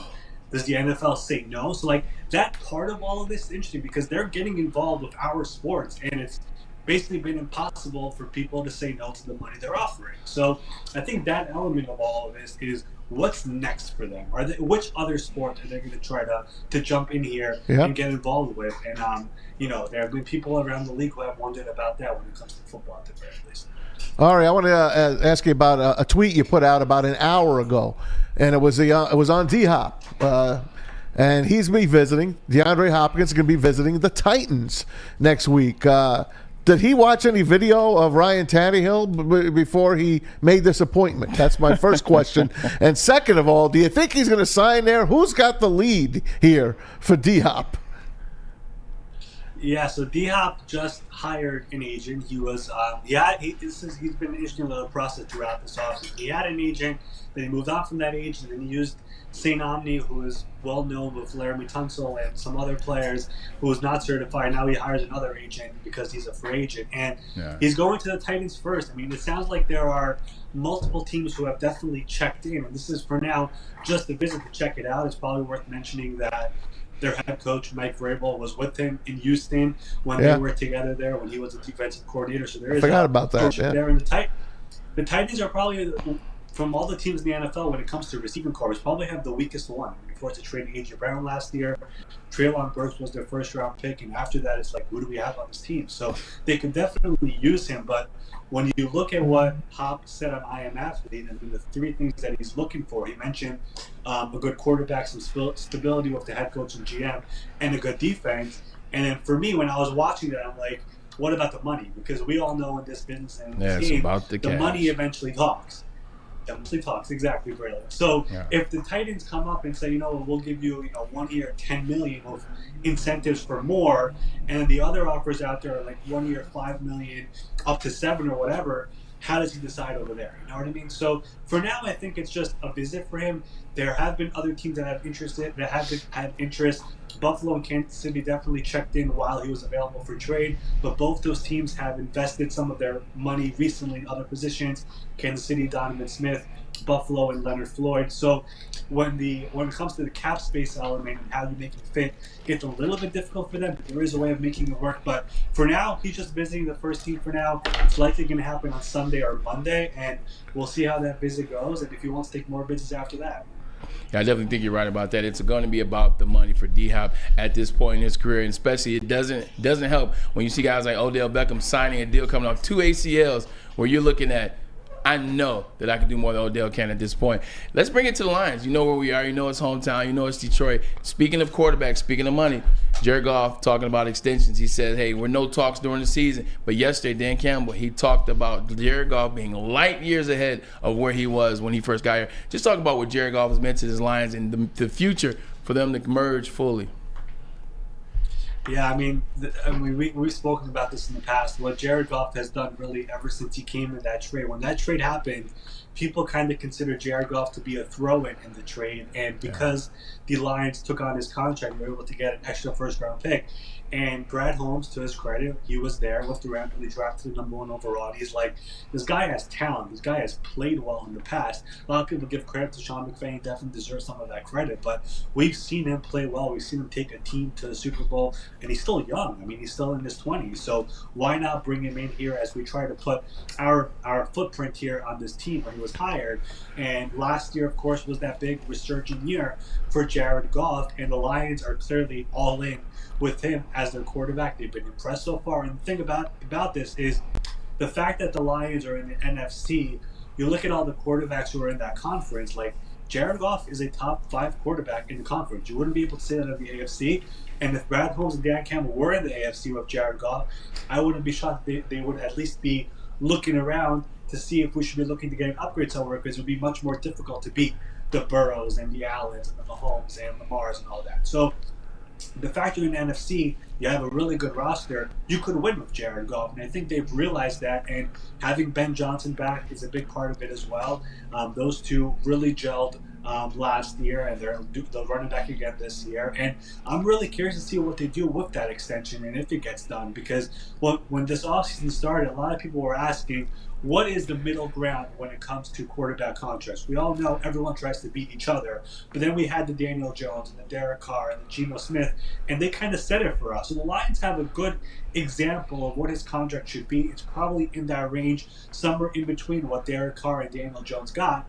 And it wouldn't be shocking to at least have those discussions and try to extend it, because after this year, he has 1 year left, and none of that money is guaranteed. So I'm sure Goff is at least trying to get some security on that. Hey, all right, before we let you go, I got to say, are you staying indoors more these days with this bad air quality? I saw a picture of Yankee Stadium tonight, and I couldn't believe what it looks like out there. I have all my family is from New Jersey. I'm from here. I moved here in '93. I spent 31 years there, so I've never seen it look quite that dark, that dingy. What's the deal out there, man? Forest fires in Canada, baby. It's insane. I'm here in New York. I'm in my house today. Yeah. I keep on looking out the window. It's much better now than what it was like an hour ago. but it was literally orange/yellow the entire day. Starting, it's unbelievable. It was insane. Like I've never seen anything like this. Like you walk outside and it's like 12 o'clock, 1 o'clock, and it's a different color, like literally a different color. I've never seen that before. So I don't know, but I'm not someone who understands all the air quality stuff and whatnot. I mean, but it's weird, it's scary, and obviously you think about what's going on in Canada, how it ends up all the way here in New York. But it's amazing. It's here. It's much better now, but it was a little bit weird the last few hours, looking outside every couple of hours and just seeing that color. It's like, what is going on? You take care of yourself, all right? Yep, for sure. Thanks for having me on, guys. Tom, you got it, great man. to talk to you guys. Thanks, Ari. You're the man. Ari Meirov, You're the man. My 33rd team. You can join him at My Sports Update. Always a pleasure to have you on the show, buddy. Cool, man. Yeah, that's crazy stuff that's going on. Have you seen those pictures? So I haven't seen the pictures, but I heard a report earlier, I guess, based upon the forest fires in Canada. It's spreading this way. And usually it's coming this way. I mean, we don't have the best air quality right now. They said it spread as far as the Midwest in the first time ever. They said right now the forest fires are 13 times stronger than they usually are. That's unbelievable. Yeah, we got to get to a quick commercial break. We'll come back and talk about these forest fires. And also, we will finish cap or no cap. I already forgot the rules. Cap or no cap? I already forgot the rules. Cap or no cap? Cap. First, the message from Les Stanford. Oh my God. All right. Well, Les Stanford has expanded out into Ferndale, everybody. A trusted name for over 50 years. Les Stanford Buick GMC. The same great service that customers have come to know and love has moved and expanded out into Ferndale. Go check them out on Woodward, just south of 9 Mile. And of course, if you're looking for a new Chevy or that new Cadillac, you can't forget about Les Stanford in Dearborn. Find the brand you want at LesStanford.com. LesStanford.com. Find new roads. Find them. We are the network for Detroit by Detroiters. Welcome to the Woodward Sports Network. By now you know me, Christina Gennari, as the obvious choice in real estate. And you know my website, soldchristina.com, as your #1 resource for buying or selling your home. Myself, along with my amazing staff, pride ourselves on making your home buying and selling experience a relaxing and easy one. Come see why we are the obvious choice. Christina Gennari at soldchristina.com, the obvious choice in real estate. Introducing the Planet Fitness Guide to getting that post-workout glow. Step 1, what's your why? More epic energy, better sleep, blow off steam? Step 2, join Planet Fitness for just $10 a month and get moving in our clean and spacious clubs. Step 3, bask in that post-workout glow. Join Planet Fitness today for just $10 a month. Join today at any of the 50-plus Detroit area locations. Love Woodward Sports? Love wearing clothes? Then you should be wearing Woodward Sports clothes. Check out our full line of merch at woodwardsports.com. Just click on shop. We have all your favorite designs, like Dan Campbell kneecaps, Woodward Golf, and of course, our own logoed out merchandise. Men, women, infants, kids, all love Woodward Sports. Impress your friends. Impress your boss. Impress your dog. Buy Woodward Sports merch today.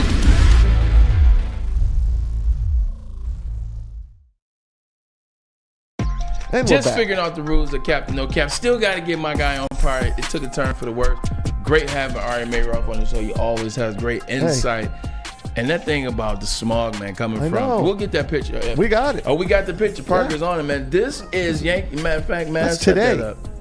That's Yankee Stadium today, guys. This is Yankee Stadium today. This is probably taken 2-3 hours ago. Yeah. Give or take. A lot of oranges, dust in the air. Said the air quality is worse than India and Asia. Asia and China. Excuse me. India and China. Isn't that something, man? We both have over. That's sad. That sucks. They gotta do something about that. God, hurry up. God help them. Those forest fires are a real deal. Usually happens out on the West Coast. Would you play in that? Hell yeah. That check was on the line. Yeah. All right. Just checking. What? That check was on the line. Just checking. Hey, they play for different things in baseball. Yeah. You know, you can turn down some checks. I can't make it today. But baseball at Yankee Stadium. Aaron Judge has got to get up and make his 50,000 at bat, right? Oh, hey, speaking of Aaron Judge, least. Let's get back to cap or no cap. All right. Parker, get us set up. You know what? I think it was the next question. No, Aaron Rodgers. Aaron Rodgers is the next question. It was close to Aaron Judge. Yes, you are correct. Okay. Aaron Rodgers has to win the Super Bowl this year for this deal to make sense. Oh, in the first year for the deal to make sense, I'm going to go. First year, I'm going to go Cap. What about in general? Okay, for the deal, I would say, I think that's Cap. I think that's Cap. And I think obviously people will say they paid him 50, next year it's 60. You extend that, what they got rid of, blah, blah, yada, yada, yada. I am a New York Jet. New York Jets, they haven't been relevant since the 2011 playoffs. I was a part of that. They've tried. They haven't made it happen. They've drafted more quarterbacks. Still hasn't happened. Last year, they had the perfect defense. The number 3 ranked defense overall in the league, and they couldn't win 10 games. They couldn't win 9 games. Aaron Rodgers, if he gets to the playoffs, if he gets to the AFC Championship once and gets to the playoffs 2-3 times, I think it would be a success. Because, shoot, he's only won 1 Super Bowl. It's not like it's Patrick Mahomes. So I say Cap. Cap it is. All he's got to do is do what he's doing right now. Get the Jets on the right track. Make them relevant again. They are the Lions of the AFC. I've said it all the time. Just get them going. Get them in the playoffs. Let them win a series or a playoff game or 2. Yeah. And then next year, go for the kill. So Cap. Okay. JB. It's year 1, Cap. Come on, that's a lot of pressure you're putting on Aaron Rodgers to try and take this team all the way to the Super Bowl in year 1. With he's Aaron Rodgers. Yeah, he's Aaron Rodgers. He's Aaron freaking Rodgers. That's Cap. That's Cap. I put Cap too. Parker, Cap, no Cap. In my opinion, this is one of the most talented NFL rosters that Aaron Rodgers has ever been a part of. I think the receivers that he has with Garrett Wilson, McCole Hardman, who else? Alan Lazard. I mean, all those guys are Breece stellar Hall, players. Yeah, exactly. You got Breece Hall. I mean, even their defense is coming into their own. You got Sauce Gardner, who's easily top 5 corner in the league. Top 3. Yeah, I mean, he's up there. He's one. He came in the league and just went off. Detroit. Yeah, exactly. Went to Martin Luther King High School. So alum. I think it's a lot of pressure, like JB said, to do in year 1. But I think eventually, if they do win the Super Bowl, it will make the deal pay off. But if he doesn't win the Super Bowl with the Jets, I think it will be a disappointment. Yeah, I think it'd be a disappointment, but I don't think he has to win the Super Bowl. If this would have been the Giants, he would have had to win the Super Bowl for it to make sense. The Jets, he just got to have some success. All right. That's my thoughts too. So Cap wins. I'm waiting for this one though, Parker. This is a good one. All right. So Aaron Judge will break his 62 home run record this season. We start off with? Or no Cap. The New York Yankee himself, Tom Mazawey. Baby. Just bring it right there. It's Cap? Cap. He's already ahead of his pace from last year. He's on the IL already. He's got a bad big toe. A big toe? Another toe in my life. Frank Ragnow toe. Aaron Judge toe. The biggest guys with the big toe injuries, by the way. Sorry. A-Raj. A-Judge. Dang. Maybe 50 home runs this year. JB, you're up. How many games will he miss, Maz? They don't say. They say it's a short stint. Okay. I mean, short stint. So I'm going to give him the benefit of the doubt on this. No Cap. No Cap. He's going to break the record. I think he will do it. I definitely think he'll do it. No Cap. The pressure's off him. Oh, yeah. It is. The pressure is off him. He broke the record already, the real record. Bring that camera over here. This is no Cap. It's a short stint. It's a toe injury. He started off the season with a home run on opening day. He started with a bang last year. I think it took him 19 games to get a home run. So he's already ahead of the pace. Not to mention, remember the ending, Maz? Remember how he struggled to get that 60-second home run? And so he missed a lot of home runs in about the last 8 games or so. Yep. Started off 19 games terrible. The last 8 games is horrible. I say he still makes it. 63. Bet on it. I'll take it. All rise. I hope so. All rise. All rise. I'm going to Judge. Park. So I do think Aaron Judge totally has the opportunity to do it. Like you said, he's already half his pace already. Aaron Judge really hasn't slowed down at all this year up until this injury. And like you said, it's going to be a short injury, short recovery time. He's going to come back and do what he does. Like we said, all rise for the Judge. I mean, he's just going to slam him. He also does have the benefit of doubt that Yankee Stadium is one of the shortest ballparks in the league. So, I mean, he only plays there half a year. That is true. But given that half a year, I mean, he still has that opportunity to get those home runs up. I think he could easily get 63 this year. I'm with my man Parker. Like we split that one down the middle. Yep. Split that one down the middle. All right. 3 more. On to the next one. Monty Williams is the coach to turn things around for the Pistons. Cap or no cap? This is no cap. I take the hat off again on that. This is no cap. Monty Williams is a great coach. He's probably the best coach in the NBA in terms of wins and losses. You've seen that record. But I think it's what he brings out of his players. Mikal Bridges is a guy that has blossomed since Monty Williams with the Phoenix. Obviously now Mikal Bridges is with the Brooklyn Nets. But you look at him, you look at Cameron Payne, you look at Devin Booker. With the exception of DeAndre Ayton, every player has played better for Monty Williams. I just think he's one of those guys that knows how to get the best out of players. And hell, Detroit Pistons can't be no worse. Right. So I'm going no cap for this situation. How can't you go no cap? That's a no capper here for me as well. The only thing you could do is go up. 19 wins, 18 wins, whatever the hell they had. All that dumping, it didn't do them any good. Hopefully they get a great player at number 5 if they stay there. Good luck to Monty. And let's get the full Monty while we're at it. Hey, shout out to Monty Python then. Look at that. I got me a dynamite drop in. Monty, I kind of like that one. I like that one. But no cap on this one. Monty Williams will be the guy to help this Detroit Pistons team along, as well as that 5th pick that we're going to get. Whoever that is, wherever it may be, I know Troy Weaver will do his best to pick out someone good for him, but no cap on this. All right, it's back to me again, but I do think Monty Shocking Williams... how that happens. Yeah. I do think Monty Williams will be the person to turn this franchise around. I mean, we saw it with the Suns. I mean, Devin Booker really came into his own once Monty Williams joined the Phoenix Suns. And I think one player, in my opinion, I talked about this on a podcast, shout out Pistons Territory, yesterday, but I was talking about this yesterday. Killian Hayes is a player to look out for. He's going to probably benefit the most from Monty Williams, as Monty Williams is so developmentally focused for just coaching in general, and the players that we have on this roster are so young and not even in their prime yet. So we can totally see them coming into their own. Killian Hayes, Cade Cunningham, Jalen Duren, Jaden Ivey, all could have very stellar years. I could see Cade Cunningham dropping at least 20 points a game under Monty Williams. I agree with one thing. Killian Hayes is that's a guy that when I hear that name, I always here comes the Killian Hayes conversation again. But still want to give Killian. Still want to give him the best opportunity. He hasn't had that yet, so Monty will help. But also, it's bringing guys in. You look at Chris Paul going to Phoenix because he knew he was going to be there with Monty Williams as well as Devin Booker, and you see what Chris Paul was able to do for Phoenix. So I look at it that way as well. People might want to come here because of Monty. So yes, he is the guy for the job. And I totally think that with Monty Williams, you even mentioned Chris Paul. Monty Williams is a name that draws in people. Steven Silas is one of the, talked about the league as one of the best assistant coaches within the NBA. I mean, unfortunately, he did not have the success as a head coach for the Rockets, but we're going into another assistant coach that has, Steven Silas has had experience with Kyrie Irving, LeBron James, Steph Curry, so we're having him come onto the Pistons bench and coaching these guys that could eventually become all-stars. Yeah. All right, 2 more and we'll get to a break. I agree with you 100%. You know what? Let's stick with the Pistons, right?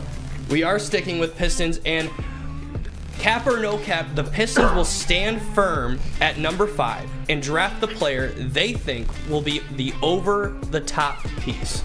That is cap. The definition of insanity is doing the same damn thing, expecting a different result. That is cap. They better package up that 5th pick and some of these young players, Killian like Hayes. my man Tom Mazawey. Speaking of devil, like my man Tom Mazawey has talked about, package up that 5, package up some of these young players. You got to move them and you got to get some players, because you keep trying to pick up players at 5 and thinking they're going to change your franchise. The franchise hasn't changed yet. It hasn't changed. You got to do something different. So this is a big cap, in my opinion. Leave it on both of us, because I'm going to cap right with them. Cap. That hat is a cap. Get rid of pick 5. Get rid of a player. I don't give a damn what the hell you do. Get me a team. A team. Squad. Thank you. A player I can play I don't around. want kids. I'm not playing high school. I know it's difficult. I know it's tough. I know it's not a position that I want to be in. That's why I'm not in the position. But I'm saying, Troy Weaver, you got to make something happen. Hook us JB. Come on, JB. I can't side with you guys on this one. No cap. The Pistons will pick at 5 just because they will not be able to find a trade partner for that 5th pick and to get value assets in return. So they will be picking at 5. Oh my God! Trade with the Chargers and get Mike Williams in here or something. Jeez Louise! The Hornets are looking at number 2. They're looking at Brandon Miller. Is Mikal Bridges in jail? I mean, is Miles Bridges in jail? I'm just saying, who's the kid from the G League? Scoot Henderson. He's available at 3. Who's picking at 3? Houston. Yeah. Houston's at 3, I think. Yep. Houston ain't going to trade. Hell nah. Houston's trying to get back in the game. We'll take Jalen Green off their hands. They're trying to move him. I don't know if we want Jalen Green. One, he dissed Detroit already. And 2, but he only dissed him because he was hurt. True, but he thought they were going to take him. They told him we're taking you. He just don't seem like the player. He don't seem like the player that's coming in the gym to win a championship. Yeah, he just don't like the players. But he's young. Who the hell am I to judge? Know. Yourself, Parker. So I have the Pistons hat on, but I disagree with you guys. I think it is no cap that the Pistons will stay at number 5 and they will draft Jarris Walker, who is the best defensive player in the NBA draft this upcoming year. Who are they taking? Jarris Walker from Houston. Okay, yeah, I've heard. They could even trade. I've heard about honestly, him. If they wanted to trade back, they can trade back to number 7 and still get him, because at 5 he's technically a reach. But Jarris Walker, I think, is the perfect player that you can get for the Pistons roster currently, because they have no one to play defense. Besides that, he's not changing the Pistons franchise right now. Get rid of the pick. Dump I don't know how you do that. Get rid of the pick. Dump it. Dump it. All right, last question. Will Parker, the Michigan Wolverines, win the national championship this year? Come on, man. You know what time it is. You know what time it is out here. I got the hat. I got the real hat for this one. You know what time it is. It's great to be a Wolverine, baby. I'm going with the Michigan Wolverines. Last year was their chance. You think it was. TCU, Georgia, insecure at the time. I think it's this year. This is the best team. This is the best team that Jim Harbaugh has had since he's been there. They're ready. They got Blake Corum back. There's a reason why Blake Corum came back besides the NIL. J.J. McCarthy will be the Heisman Trophy winner this year. I'm going with Big Blue. So that's no cap. So that's no cap. As I wear the Michigan helmet, Maz, what you think?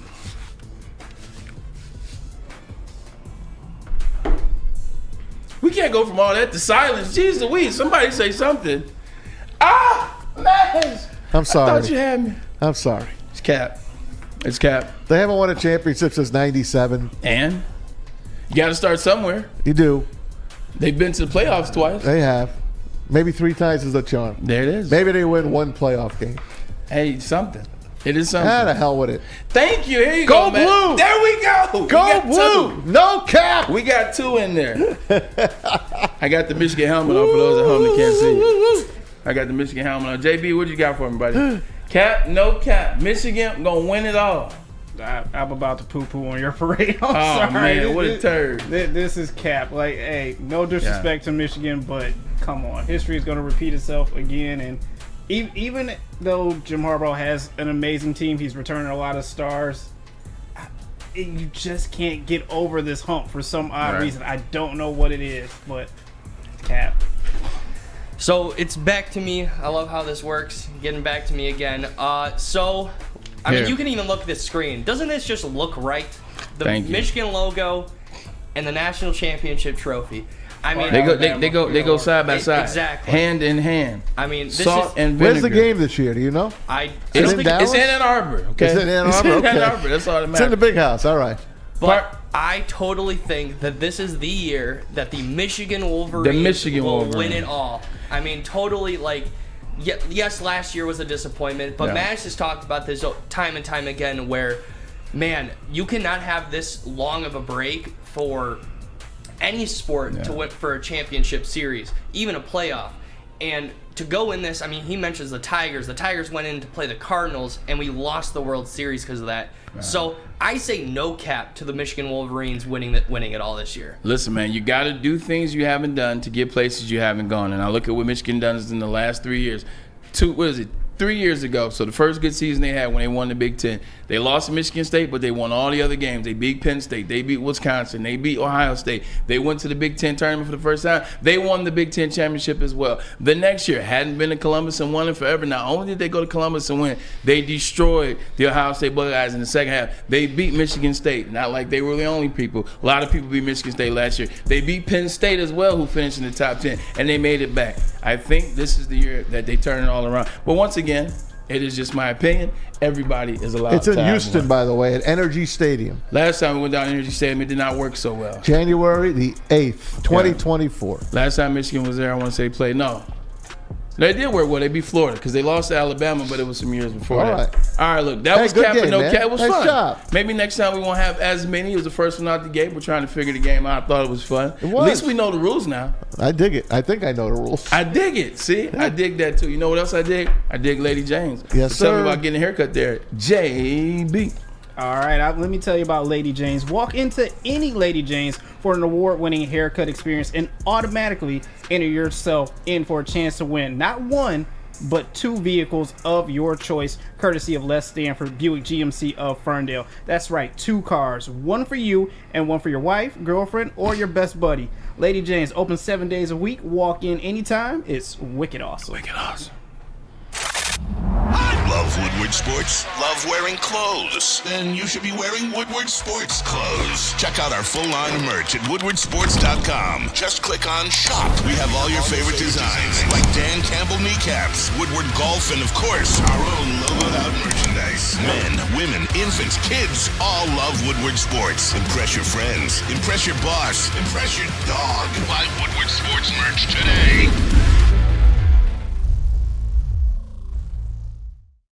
At work and at home, we're there with smarter security solutions.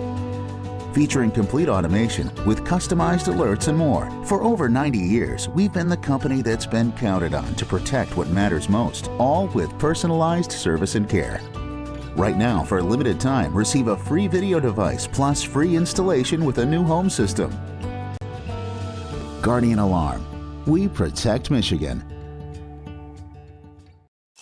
The only sports network in Detroit that starts with a W. You know, because we win. Woodward Sports, Detroit's winning sports network. Back to Ermanni and Edwards. 2 more segments left with Maz, the man to my left, the man, the myth, the legend. Tom Mazawey, how you doing over there? I'm doing all right, man. That was fun. Cap or no cap. And Ari was great before that. I think we're doing all right. The chat, everyone's having a good time. And let's keep it rolling in the NFL. What do you think?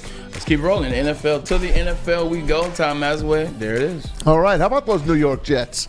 It's minicamp right now. Here in Detroit and other cities as well. Not all the teams, but mandatory minicamp is out there, except Robert Saleh decided, let me give my team a little bit of a break. No minicamp for you. Fame game, we're reporting a week earlier than everybody else. And guys need to get away. We've been here. They've put in a really good off season. All the guys have since April. So April, May, June. And, just to give the guys the extra week to go take their break. Because you need a week off.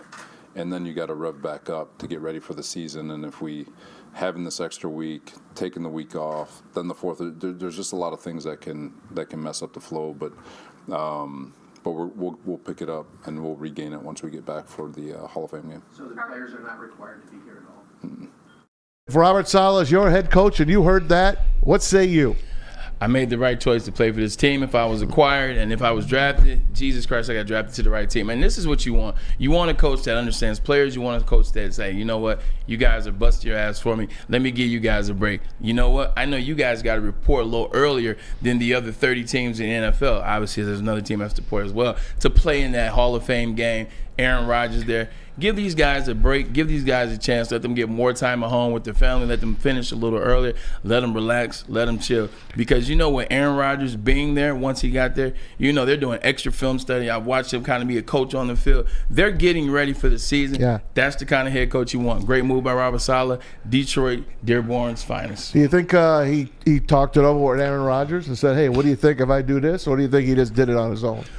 You know the crazy thing about it? I think he could have done it either way, because I think Aaron Rodgers is in the space now where he wants a break, but Sure. he wants the guys to feel good. Aaron wants the guys going into the season to feel as good as they can be, to forget about him not being there forever, how long, coming there with that good energy. And I think Robert Saleh also wants that. He's got to look at it like, hey, look, he didn't have that finish that Dan Campbell had last year, where he had to finish. He won 8 of 2. I mean, he went 8 of 10, won 8 and 2 in the last 10 games. People forgot about 3-13-1. People forgot about starting 1 and 6. So Robert Saleh, not so much. You got to do things for his team, because this could be it for him. If it doesn't go well, you got Aaron Rodgers as your quarterback. You still have that defense you got. You're getting Breece Hall back. You made a lot of acquisitions. If this doesn't happen for Robert Saleh, he's going to be a Dearborn Fortson very soon. Ooh, I hope not. Hope the Jets are going to play up to their capabilities and possibly win the AFC East for the first time in, I don't know, 25, 30 years. We missed out, man. We should have won it 2010. They've only won 2 division titles. We should have won 2010. We went up there and tricked off. Well, we got an ass whoop, but we tricked it off. We both were 9-1, and they beat us 49-3. Who was that? The Jets. And Patriots. Yeah, 49-3. They were 1 seed. But we got them back in the playoffs. Hey, a couple days ago, the Kansas City Chiefs, the world champions, visited the White House, Washington, D.C. And Was there McDonald's on the agenda? No, I don't know what they ate, but President Joe Biden, number 46, they got him the jersey and all. But Travis Kelce tried to get to the microphone, and he was intercepted by Patrick Mahomes. Check it out. Look.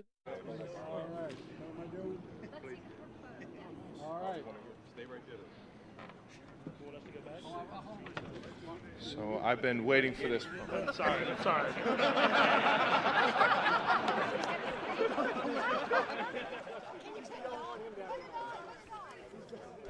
Is that not great? Yo, that's what you call having your boys back. Like, that is what you call having your boys back, because, I mean, it doesn't matter. Who knows what came out of his mouth? Travis Kelce and Jason Kelce are brothers. Their podcast is amazing. They say whatever comes to mind. And he's at the podium. He's in front of the White House. You're Patrick Mahomes. You're like, I can't let my boys say it, because once it comes out of the White House, man, that's it. It's there forever. It is there forever. Good save or good interception by the guy that usually doesn't throw too many. Patrick knows his stuff, and he knows. Well, he's had practice with his brother. He's failed, but he's had practice with his brother and his wife. And look, nonetheless, everybody doesn't want to help themselves. You can only help those that want to be helped. His brother don't want to be helped. Hey, Kansas City, the Chiefs. Let's keep it there. They are vying for the most playoff appearances, the most consecutive playoff appearances. They've got 11 so far. 11 so far. It's 11-8 right now. Patriots got 11 straight. The Chiefs have 8 in a row. Do you, Braylon Edwards, think the Kansas City Chiefs will tie and or surpass 11 straight playoff appearances? No, because, I mean, it's just too many. I mean, at the end of the day, even with Mahomes, something has to happen. I mean, you look at Mahomes. Mahomes has been injured before. Mahomes has not been to the AFC Championship game before. Like, you look. No, has he ever not been? This is the playoffs. Just to make the playoffs. Just to make the playoffs? Yes, they made it 8 straight years. I thought you were talking about the AFC Championship. No, they made it 8 straight years. Yeah, of course they make 11. That's no cap. Okay. That's no cap. JB, you think they can make it all the way to 11? Because 11 is the record right now. 11 straight by the Patriots. Somehow, some way, Patrick Mahomes and Andy Reid will pull this off. So, yeah. Yeah. All right. That's where I'm at. Yeah, they definitely got to pull it off. They got 3 seasons left. And one before the break. Okay. Jimmy Garoppolo supposedly will be ready to go for the Las Vegas Raiders by the season, by at least training camp and the season. Do you believe that, Braylon Edwards? Because Tom Brady's already said, look, I'm done. I'm not coming out of retirement. I think he'll be ready. I think he'll be ready. I think they're taking it slow. They're taking it smooth. And I think a lot of this is us speculating, listening, waiting for Tom Brady to say that he was coming, people wanting it to be Tom, people knowing that Jimmy's always injured. Nothing has come out of Josh McDaniels, Jimmy Garoppolo, so I think he'll be good. All right, cool. I think he'll be good. Let's take another break. Last segment of the show, Ermanni and Edwards with Maz. But first, a message from PFit.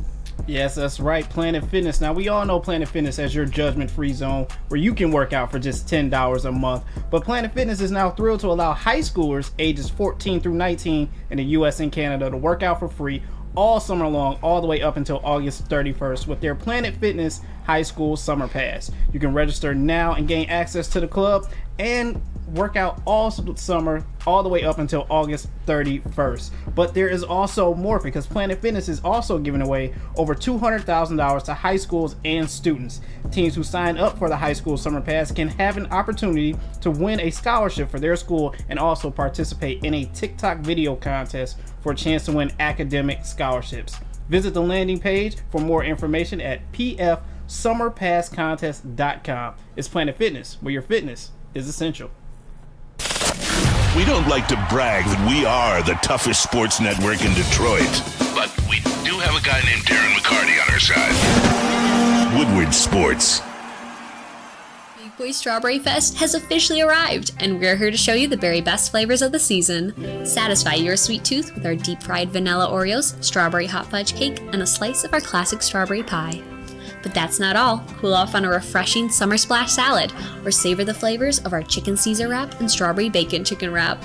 And for breakfast lovers, don't miss out on our strawberry hotcakes or our mouth-watering red velvet waffle. Strawberry Fest is something for everyone. Celebrate the sweet season with us at Big Boy.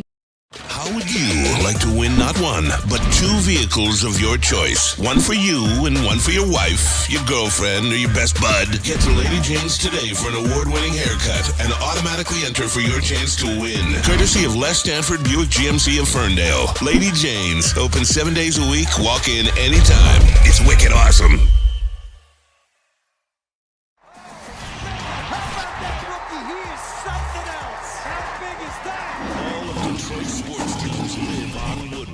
All of Detroit's sports coverage lives on Woodward Sports. Driving the best in Detroit sports coverage. It's Maz for Big Boy. Strawberry Fest is back. You know that. Try the breakfast items to kick your day off, the strawberry hotcakes or the mouth-watering red velvet waffle. If you're not feeling breakfast, how about the strawberry bacon chicken wrap? Or cool off with the refreshing summer splash salad. And don't you leave without those desserts, especially the classic strawberry pie with that beautiful whipped cream on top, the strawberry hot fudge cake, the deep fried vanilla Oreos, and more. Of course, you can just get a Big Boy at your local Big Boy. You have an opinion? Make sure it's seen and heard. Corner jumper. Tweet us, hop on the YouTube chat, slide in the DMS at Woodward Sports on all social media. Maz, back. Last segment of the show. Great show. Ari Meirov, appreciate you for coming in. Cap or no cap? How you think about cap or no cap? It's cool? I think it's great. I think we should do it weekly. What did people say in the chat? Will they get good feedback? I don't know. I haven't gotten the feedback. They did vote cap, no cap. They kept saying it back. Okay. They kind of laughed just basically with that. I didn't know what the hell I was doing. I think we both got confused for a second. We both got confused. It wasn't on you. Even though it was your game. Was that a shot? No, it was not a shot. That seemed like it's petty cash. It was not a shot. There. But tonight, we got the NBA Finals, Game 3 tonight. And again, another night goes without a Stanley Cup final. Yes, we're going to wait a couple more days. They'll play game number 3 tomorrow in Florida. The Panthers looking for their first ever Stanley Cup victory in the finals. And the Vegas Golden Knights are 2 wins away from winning the Stanley Cup in a team that's only been around for 6 years. I got to go back in my history and think the team that won it the quickest, and I think it's the Philadelphia Flyers back in the early 70s. I think they were an expansion team, obviously, in the late 60s.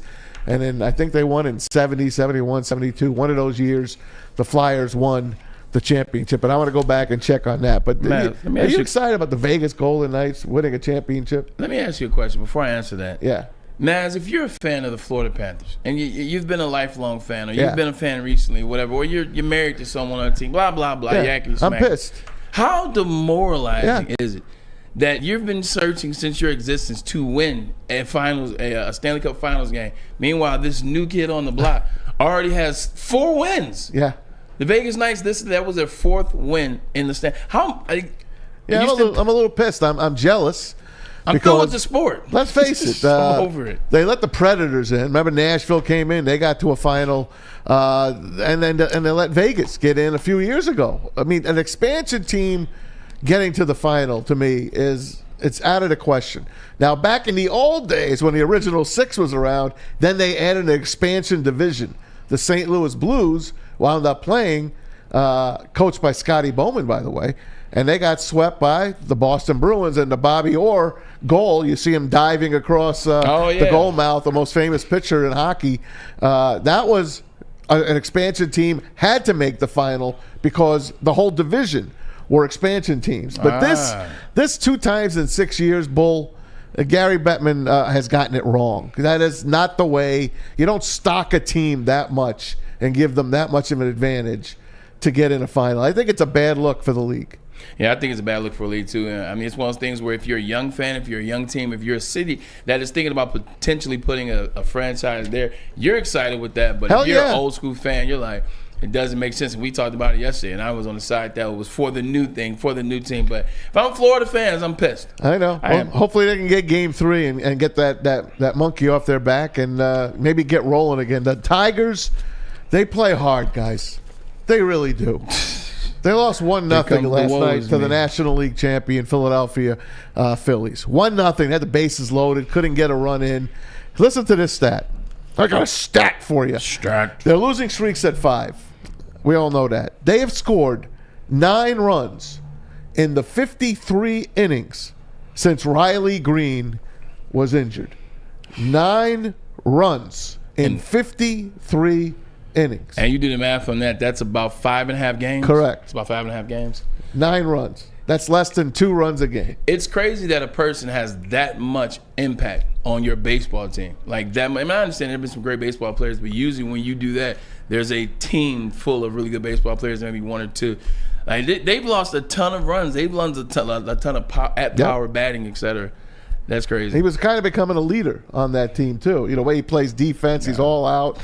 Hey, see if they can bounce back and steal one tonight. They're not out of this thing in that division. The one thing about being a leader, man, that's hard when you're not playing, when you're injured, and it just comes off a different way. Like when you got a guy out there who's in the meetings, he's in the practices, he's in the games, he's winning games, scoring points, saving runs, fielding.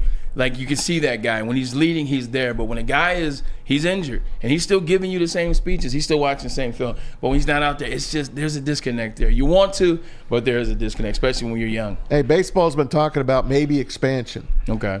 And they put out 5 cities that are the leaders right now in the clubhouse. One of them being Montreal. Bring back the old Expos. Yeah. What do you think of those 5 cities? What would you give? Pick 2 teams out of there, 2 cities out of there that deserve a team. All righty, ladies and gentlemen, if you can't see right now, that'd be Montreal, Quebec in Canada, that'd be Portland, Oregon, Charlotte, North Carolina, Nashville, Tennessee, and Las Vegas, Nevada. Here's the top 5 MLB expansion cities. Just 2, Maz? Just pick 2. I think the A's want to go to Vegas. They're trying to go to Vegas. That thing is on the back burner right now. They're going to wait on a vote there because they need about $600 million from public funds. So they have not voted that officially in. But let's take Vegas off because we're going to give Vegas a city. We're going to give them a team. What other one of those or 2 of those would you take? If you're taking Vegas off, give me Nashville and Charlotte, North Carolina, and I'll tell you why. Not Montreal? Montreal's a beautiful place. French Canadian, they're a little type of way up there. Rubbed me the wrong way when I was in French Canadian. But it's beautiful. It's just far. Like, and they built this awesome facility. It's not going to get me to go way out to Montreal to go see it. Portland, Oregon is also a far place. Like, it's not going to get me to go. I'm thinking about places that I would go. Vegas, I would go see that. I could do some other things as well. North Carolina, that's about an hour and 45-minute flight. Charlotte is a beautiful place. And Nashville, Tennessee, Music City Capital. It's a beautiful place. They're also building a new Nissan arena for the stadium Titans. For the Titans. You mix that in with some baseball. Hey, I think it's a match. They had the Nashville Sounds. That's their big AAA team there. The Nashville Sounds. Maz, Wednesday. What do you got planned for this evening? I'm gonna watch the game tonight. I'm gonna go home, chill out, clean the pool. It's that time. I got to clean that pool, make sure it's up to snuff, and so my girls could start swimming and enjoying it. It's a little chilly. I don't have a heater. I do have a solar heater I'm trying out. Okay. I'll let you know if it works. Please. Then I'm going to chill out, and I'm going to get ready for game number 3 tonight and watch some baseball, too. JB, what you got planned? It is a all basketball night tonight. Game 3. I can't wait for it. I'm still leaning towards Denver on this one. Denver -3. So what are you thinking, Maz? Denver -3 or Heat +3? Well, 3 seems really low. It was 4.5 the other day. It might have been 5. If it's 3.5, I think the Heat win that game. Final question of the day, Parker. What you got? Well, for me tonight, I'm probably just gonna go home, chill with my dog. His name is Barkley. Barkley. Named him after Charles Barkley himself. Sir Charles. But besides that, I'm definitely watching Game 3 tonight. That's gonna be probably one of the biggest things I'm doing tonight. Reheating some Philly cheesesteaks I made the other day. Okay. Yeah. You got a good night plan. Did you use the Steakums? Yeah, I got a steak from the deli and just fried it up on my Blackstone and just chilled out. I mean, nice. I love cooking. That's probably my second favorite Good thing for you. behind Where sports. do you live? So I live out in Chesterfield Township. That's not far. I can get out there. We might have to get out there Big for a little cookout Philly at the Brown cheesesteak House, night. you know? We might have to Sounds crash. good, man. We might have to crash that party. Well, you know what time it is. Time for us to end the show. We'll see you tomorrow. Tonight, watch the the Nuggets and the Miami Heat. We'll talk about it tomorrow. For JB Parker, my man Tom Mazawey, I'm Braylon Edwards. Ryan back tomorrow. Ryan is back tomorrow. Yes, sir. So you won't get a chance to sit in his chair. That's okay. We should play musical chairs. I like going right back over there. That's too comfortable, man. We love you guys around here. We'll see you tomorrow. See you, man. Hey, that's